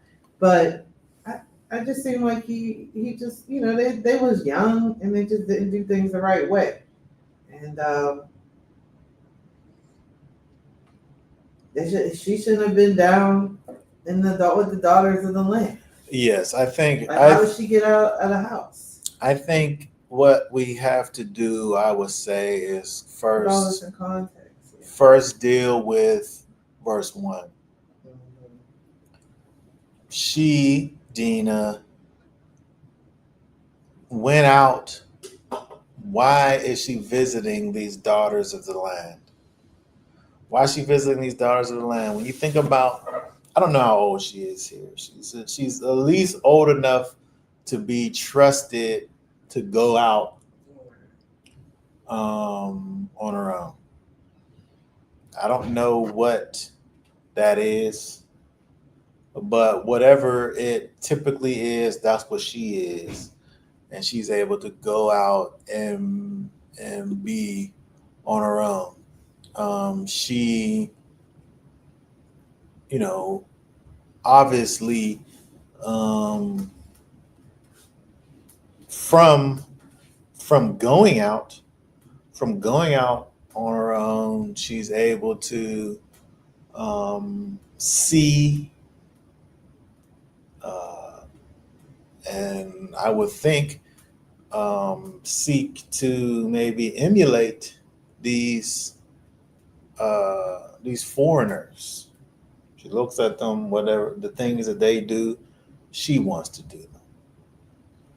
Maybe they, hang out, and she got all these brothers. She wants to kind of hang out with some girls, and do whatever they're doing. She sit up here and hang out with her brothers all the time, and she don't have nobody to sit around and cackle with. Oh my goodness. But this, I think it becomes a problem, right? Because she goes and she hangs with these people, and in the meanwhile, this Shechem, this Hivite, sees her. And, we see the verse, it sees her and took her and lay with her and humbled her. I don't know how much time is encapsulated in that verse.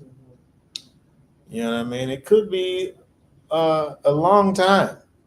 This is just kind of an overview. He saw her, he took her, he lay with her and humbled her, right? All of this could be a matter of years. Could have been years or months or whatever, right? But it says over here that in verse 3, his soul, his being clung to Dinah, the daughter of Yaakov, and he loved the girl and spoke kindly to the girl. And so I think that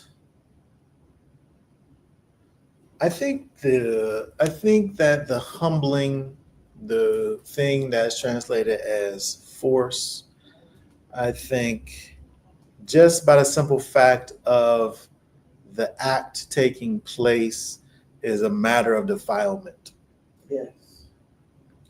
And so I think that the forcing is forced here.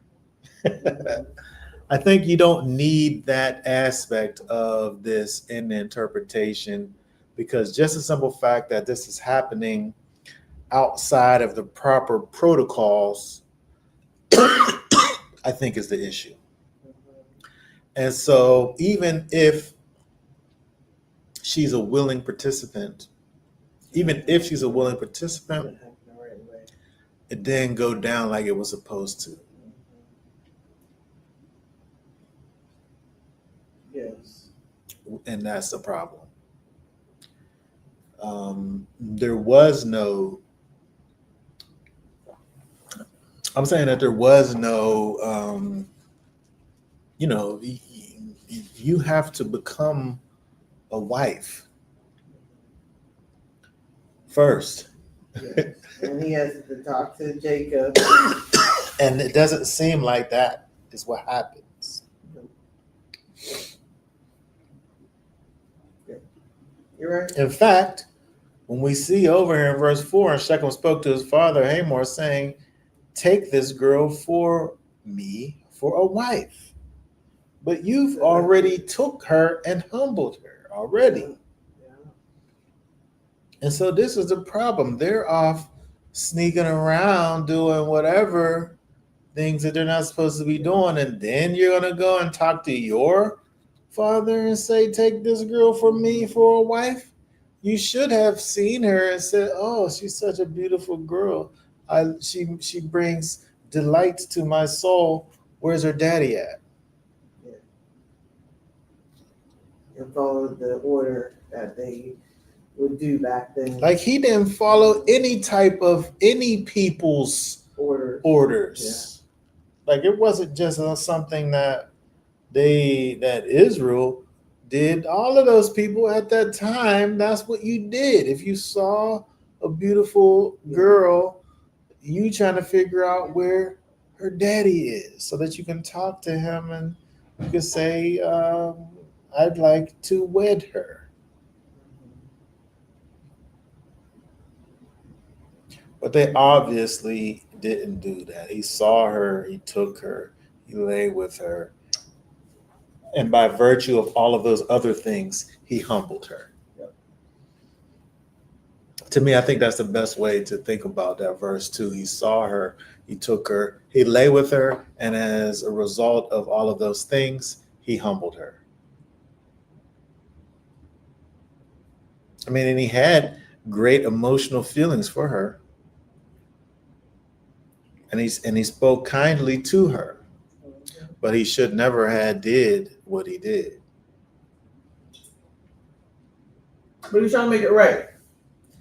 So, but on the other side, he was trying to make it right, and that's why Jacob's sons, because Jacob gave his word, his sons was out of line. Jacob's sons was out of line. Levi and Simeon. Oh, you said they was out of line? Yeah, they was out of line because Jacob then gave his allowance for it. Okay, let's look at some of this here. Verse 5. Yaakov heard that he had defiled Dinah, his daughter.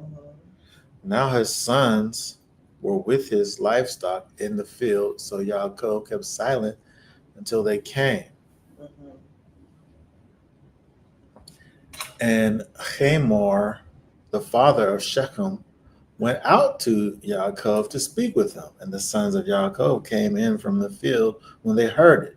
And the men were grieved and very wroth because he had done a senseless deed in Israel by lying with Yaakov's daughter, which should not be done. But Hamor spoke with them, saying, my son Shechem's being longs for your daughter. Please give her to him for a wife. And intermarry with us, give us your daughters, and take our daughters for yourselves, and dwell with us, and let the land be before you. Dwell and move about in it, and have possessions in it. And Shechem said to her father and her brothers, let me find favor in your eyes, and whatever you say to me, I give. Ask of me a bride price and gift ever so high, and I give according to what you say to me, but give me the girl for a wife. Mhm. So it seems that, like, so according to the Torah that doesn't exist yet, according to the Torah, what ends up being the protocol upon which, uh, they would do the things if you take a young girl, then now after the fact, the dad can say, all right, well, give me the bride price and you should be good. Yes. So that's basically what What is the being agreement done was. here. That was the agreement. Give me the price. I'll give you whatever you want. You name it, you got it. Yes. That's basically what is being done. Like Torah at this point doesn't exist. But they had customs. We know that the people in that area, that's how they did things, and so they're trying to do the right thing here. But the sons of Yaakov answered Shechem and Hamor, his father, and spoke with deceit because he defiled their sister. They're mad. But that happened already. That's my issue with them. What you mean that happened already? My issue. You mean the deal is done, is what you're saying? Yeah, they already defiled her. It's already happened, and you don't care that he wants to fix it. They want to fix it with the price, you name it. I'm saying that when Jacob accepted the deal, you can't go back on the deal. Did he accept it yet? Oh, he's going to. Oh yeah.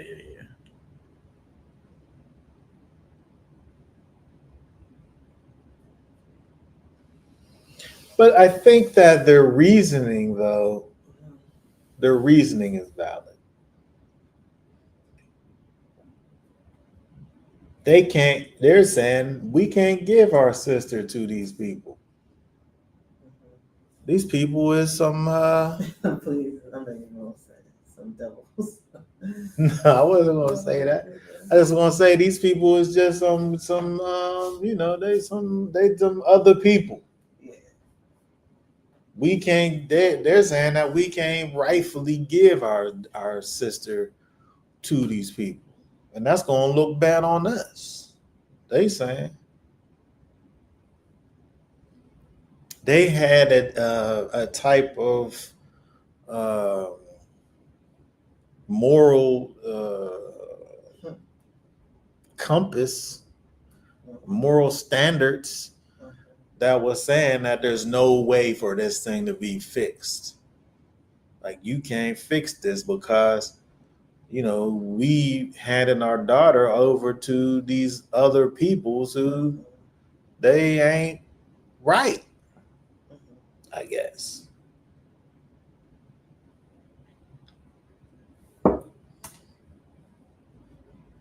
And so they say, first of all, how do they get to speak for their dad anyway?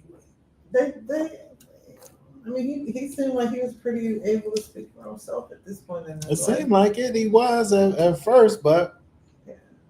but he didn't stop them from talking though, right? And then they coming up with conditions. Only on this condition will we agree with you if you become as we are, to have every male of you circumcised. Then we'll give our daughters to you and take your daughters to us, and we shall dwell with you and shall become one people. But if you do not listen to us if you do not listen to us and be circumcised, we shall take our daughter and go. And their words pleased Hamor and Shechem, Hamor's son, and the young man did not delay to do this because he loved Jacob's daughter so much. He delighted in her. Now he was more respected than all the household of his father. And Hamor and Shechem, his son, came to the gate in the city and spoke with the men of the city. it's so interesting that first of all, they was willing to do the thing Yes. for this joining of the peoples. And then but moreover, they was able to go and speak to the people and get the people to go along with it. Well, getting the people to go along with it took a little bit more than just, they was just trying, that was the greedy part on everything. But that didn't have nothing to do with him. He really genuinely loved Leah.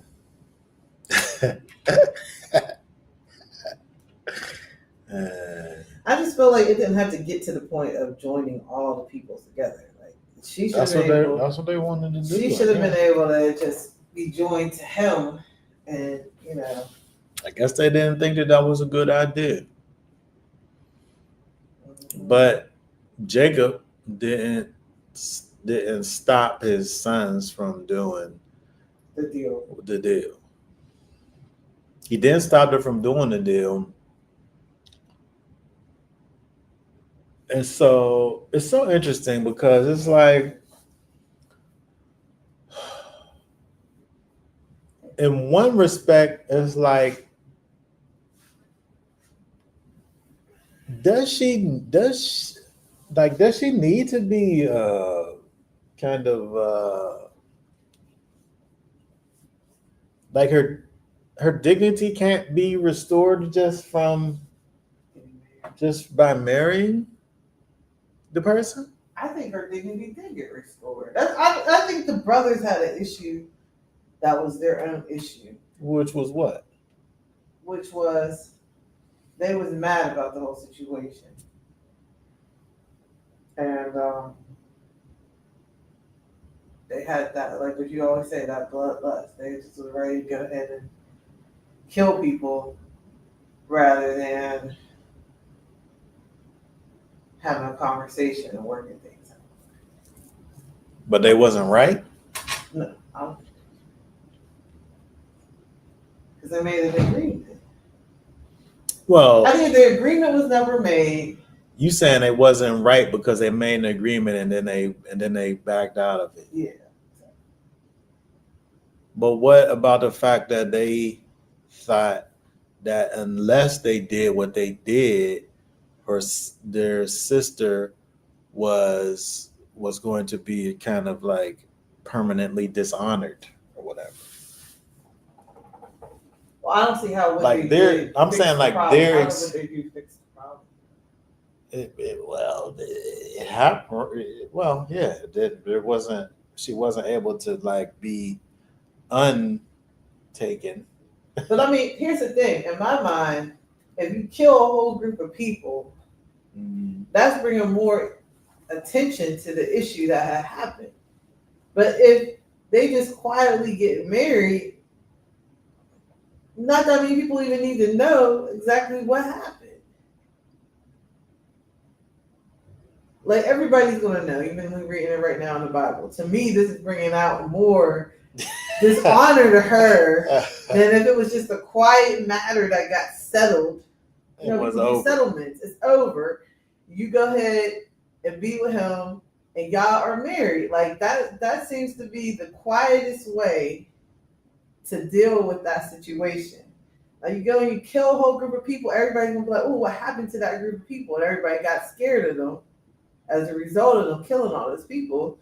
But now they know the result of the reason they went and killed all those people was because the daughter got defiled. Now everybody knows the daughter got defiled.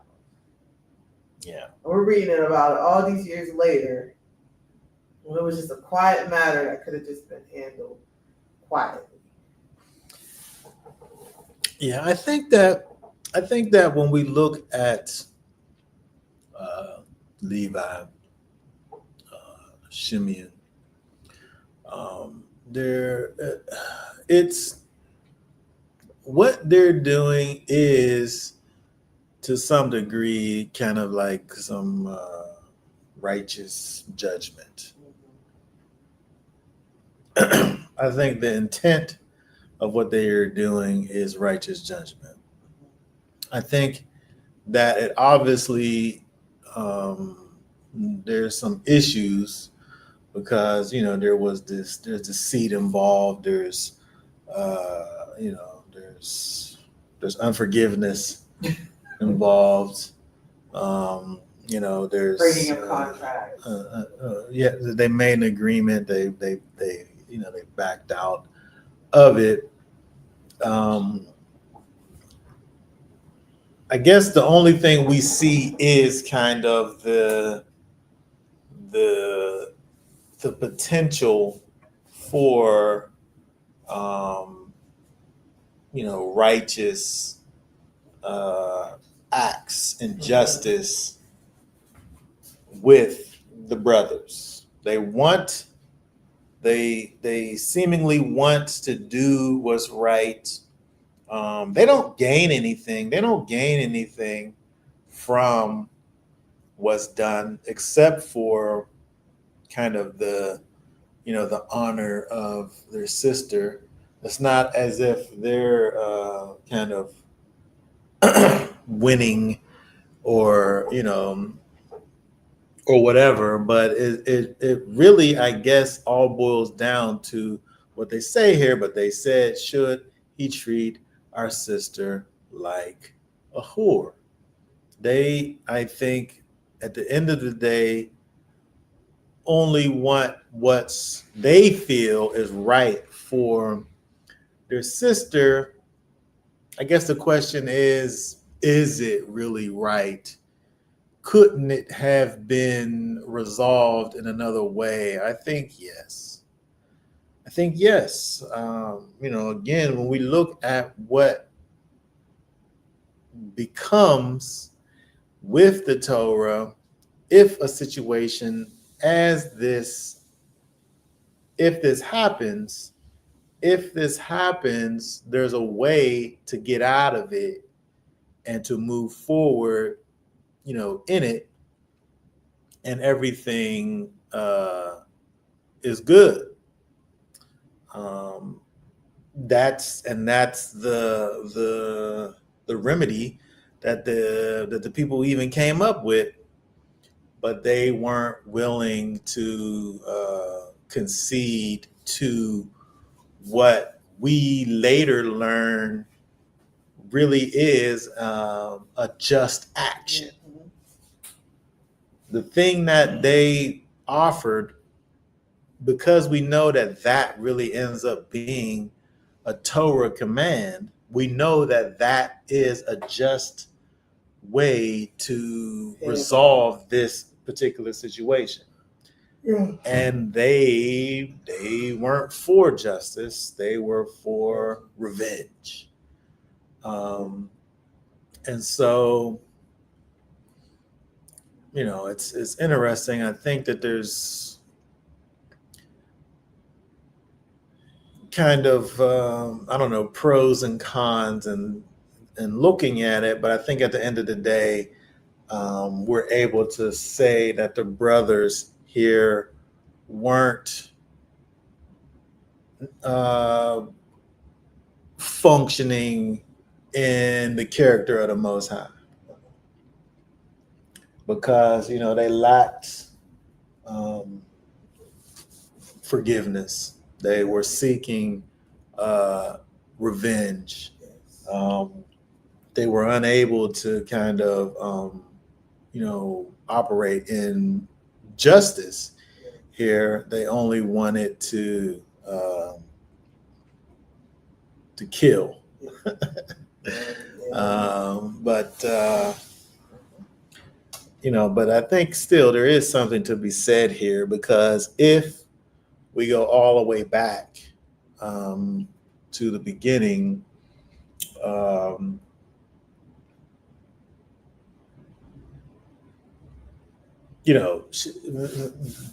young people, they went outside, they went out of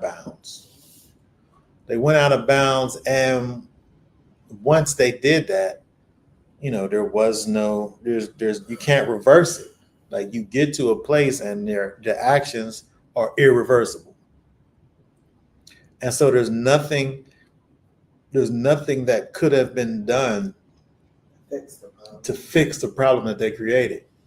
And then you got all of this blowback that happens as a result of it, when all of it was 100% preventable. First, they shouldn't have been letting Dina go out unless they expected. Well, you know what? I was going to say that. But I didn't say it, I think. But because I don't like to beat up on Jacob too much. But, he should have made a protection for his daughter where she wasn't able to be in that situation to begin with in the first place. Like if she wants to go into town and see what's going on with the daughters, some brothers should have been with her.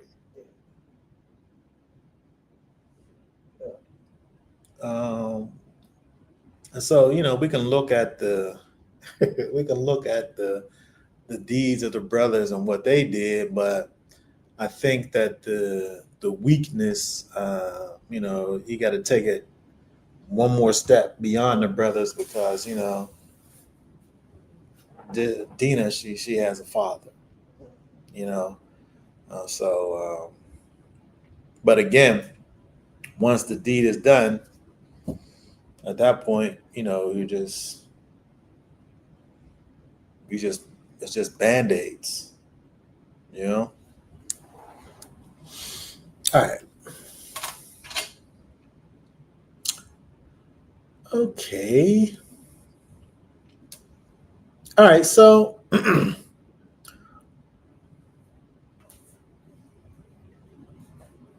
what do we have? So 35, I think, is 35.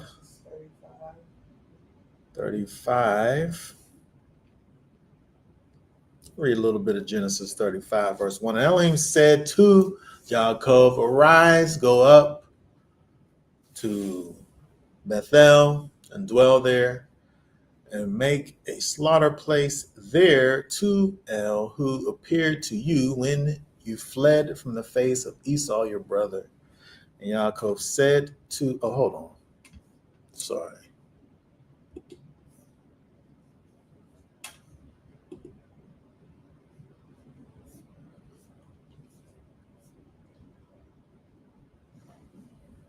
Wow.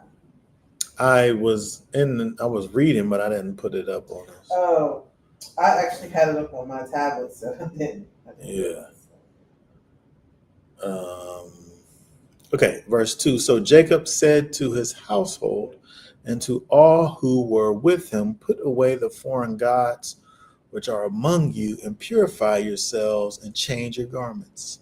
And let us arise and go to Bethel, and I will make an altar there to Elohim, who answered me in the day of my distress and has been with me wherever I have gone. So they gave to Jacob all the foreign gods which they had, and the rings which were in their ears, and Jacob hid them under the oak which was near Shechem.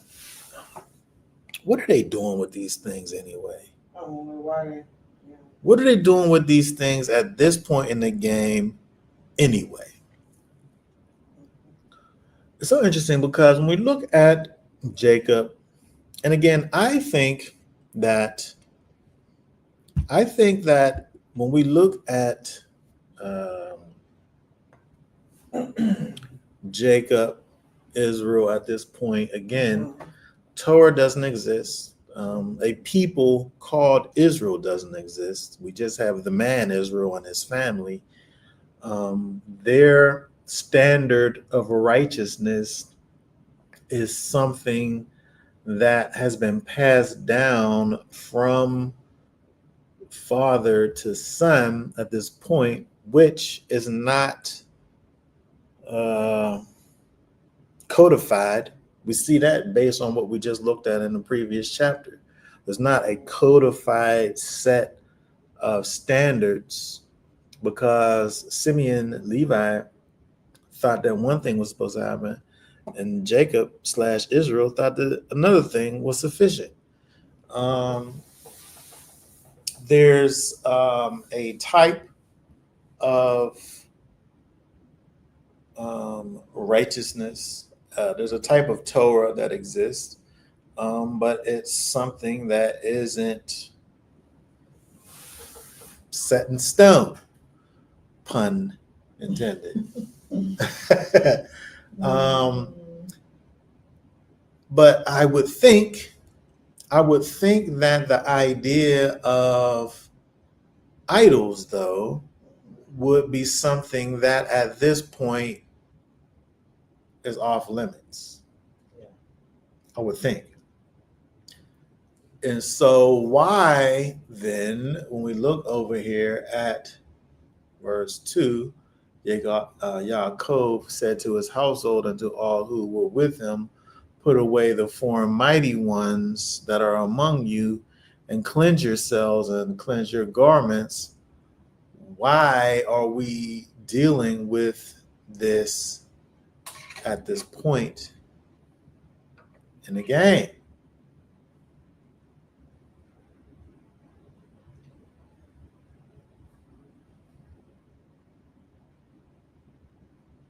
Is this because of this whole thing with these other peoples? Like, did they get some of these? Did they already this fast begin to get with these other peoples and these other ladies and these, these neighboring cultures that they accept into their situation? I mean, they killed all their men. They got all these ladies on their free game, but with them now comes these other ideas. Yeah. And just being around the people of the land, it's just. I mean, they're already infiltrated. They're already to a place where they're, Dina, she coveted those daughters, and she then enjoyed herself. Yeah, she was out having a good old time, and so now, when you have kind of this situations where, you got all of these available people around, they got things with them. And so it seems like Levi and Simeon, they might have been on to something over here. We can't be with these people over here because this might happen. But then it seemed like it's happening already. And that's just something that was already going on. Like, either they already had like these little things that they was getting into kind of on the side, or this is something that goes along with them being in close proximity to these new peoples over here. I think it has something to do with them being in close proximity. I mean, because this is obviously something that the Most High didn't want to begin with, like all the way back to Abraham. Like, he pulled Abraham away from his people at that time because he was letting him know that he was the only true and living Elohim. Yeah.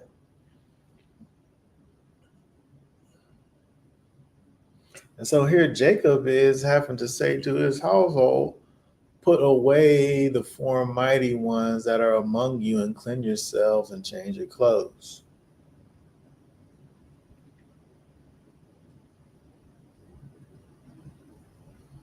And then verse 4, so they gave Jacob all the foreign mighty ones which were in their hands and all their earrings which were in their ears, and Yaakov hid them in the tabernacle tree which was near Shechem. She probably should have just burnt them things. Well, if they was hidden, that means they could be found. Yeah, maybe, yeah. And they departed, and the fear of Elohim was upon the cities that were all around them, and they did not pursue the sons of Jacob. And Jacob came to Luz, that is Bethel, which is in the land of Canaan, he and all the people who were with him. Oh, I did it again. I'm looking at the wrong thing. Maybe I should look at the YouTube stream because I'm looking at my own iPad. Mm-hmm.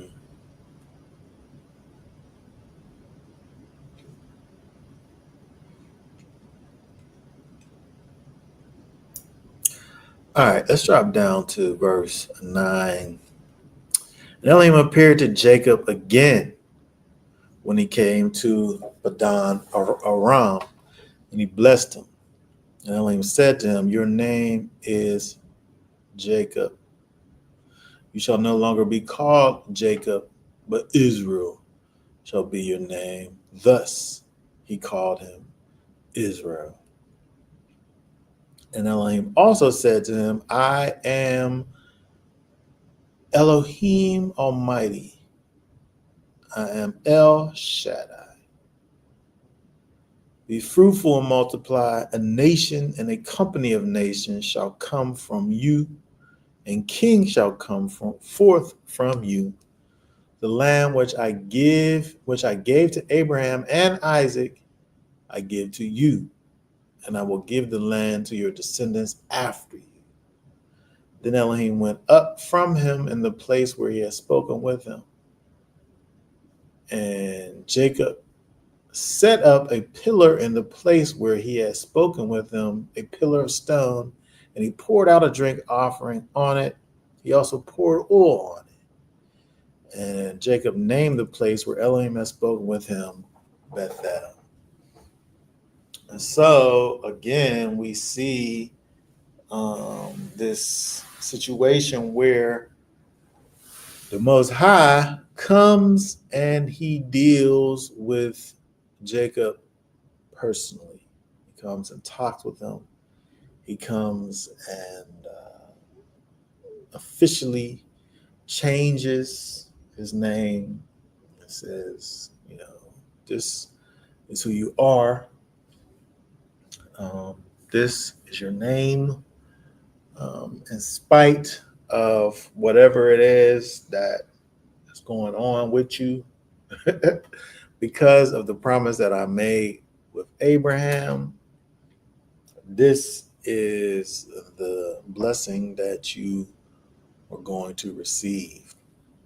And so it's so interesting when we look at the way that the Most High deals with his people, especially in this case, Jacob, where, Jacob, he's not doing all of the things,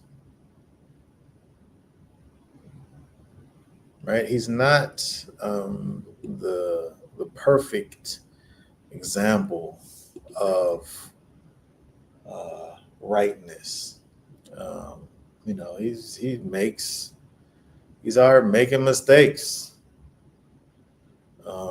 He's out here falling short. He's trying to do what's right. But he's making missteps. But he is maintaining faith in the Most High. That's the most important part. He's maintaining the faith. Where he's wavering, he's trying to do what's right within his own, capabilities. But we see him moving in a forward direction, and also even with what we just see here, he's he's striving to live a life that is pleasing to the Most High.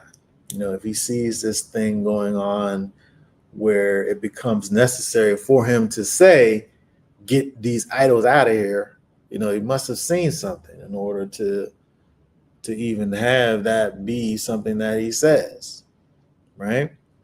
And so, he enacts this thing so that they can move forward. And so we see him kind of doing the things that are necessary to maintain that faith.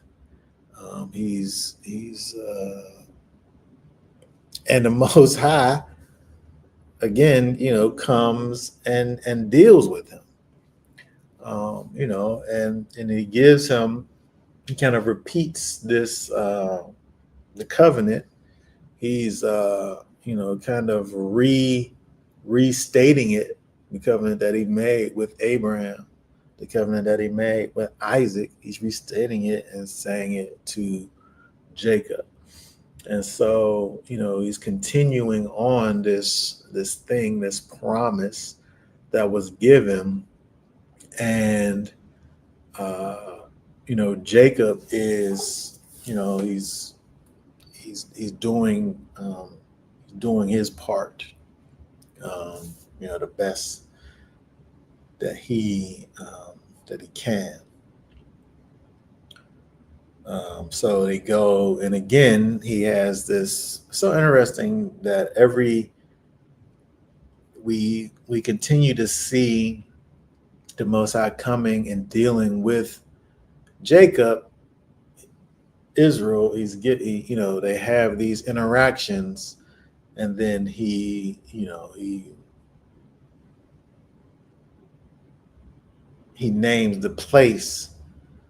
According to his interaction. According to what happens over here.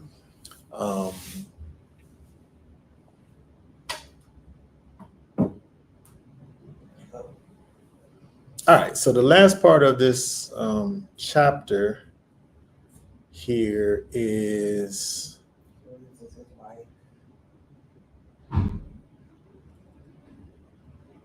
I'll just read this first verses of this next portion here. Verse 16, then they journeyed from Bethel, and when there was still some distance to go to Ephrat, Rachel began to give birth, and she suffered severe labor. When she was in severe labor, the midwife said to her, do not fear, for now you have another son. And it came about as her soul was departing, for she died, that she named him Benoni, but his father called him Benjamin.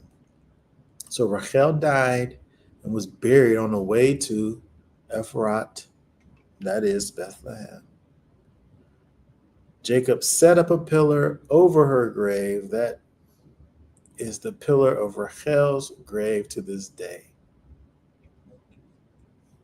And so we see over here the death of Rachel as she's having her second physical child, Benjamin. We talk about in times past the fact that when she had Joseph, when she actually calls him Joseph, she's still longing for more to be added. She said, may Yahweh add? Yes. May Yahweh add. And so he did, in fact, add, but he added, and it was a cost. And the cost was her life. She dies. Again, this is, Jacob, he loves him some Rachel. Um, and then she actually dies bearing his um, son. It's so interesting that when you think about um, you know who Jacob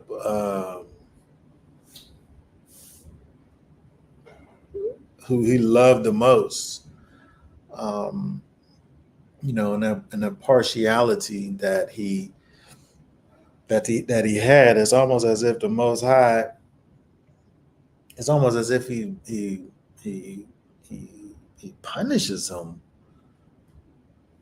for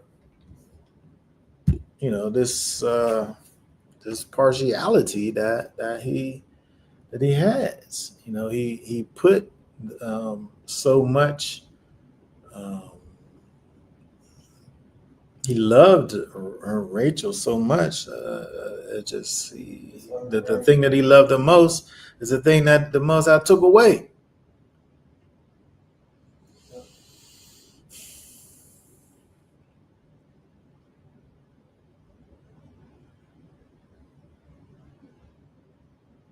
So sad that that had to be I know, but that's what happened. All right. All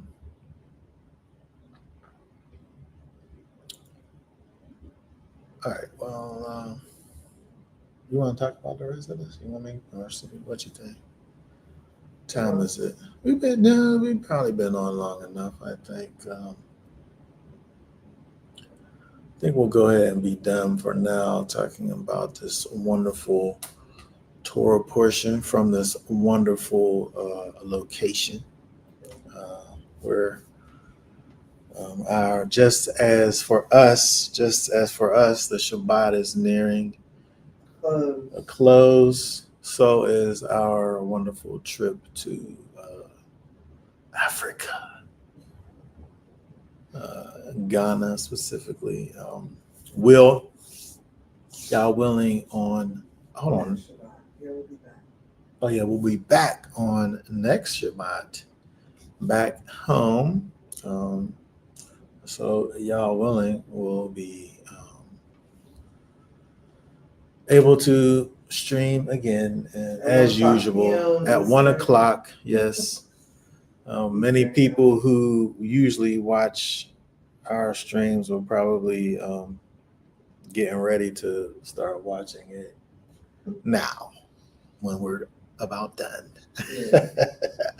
But I hope that everyone has a wonderful rest of your Shabbat. Yeah.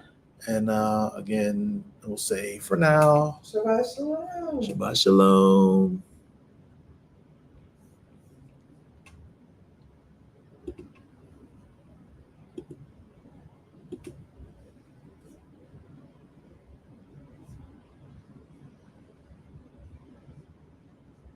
If I can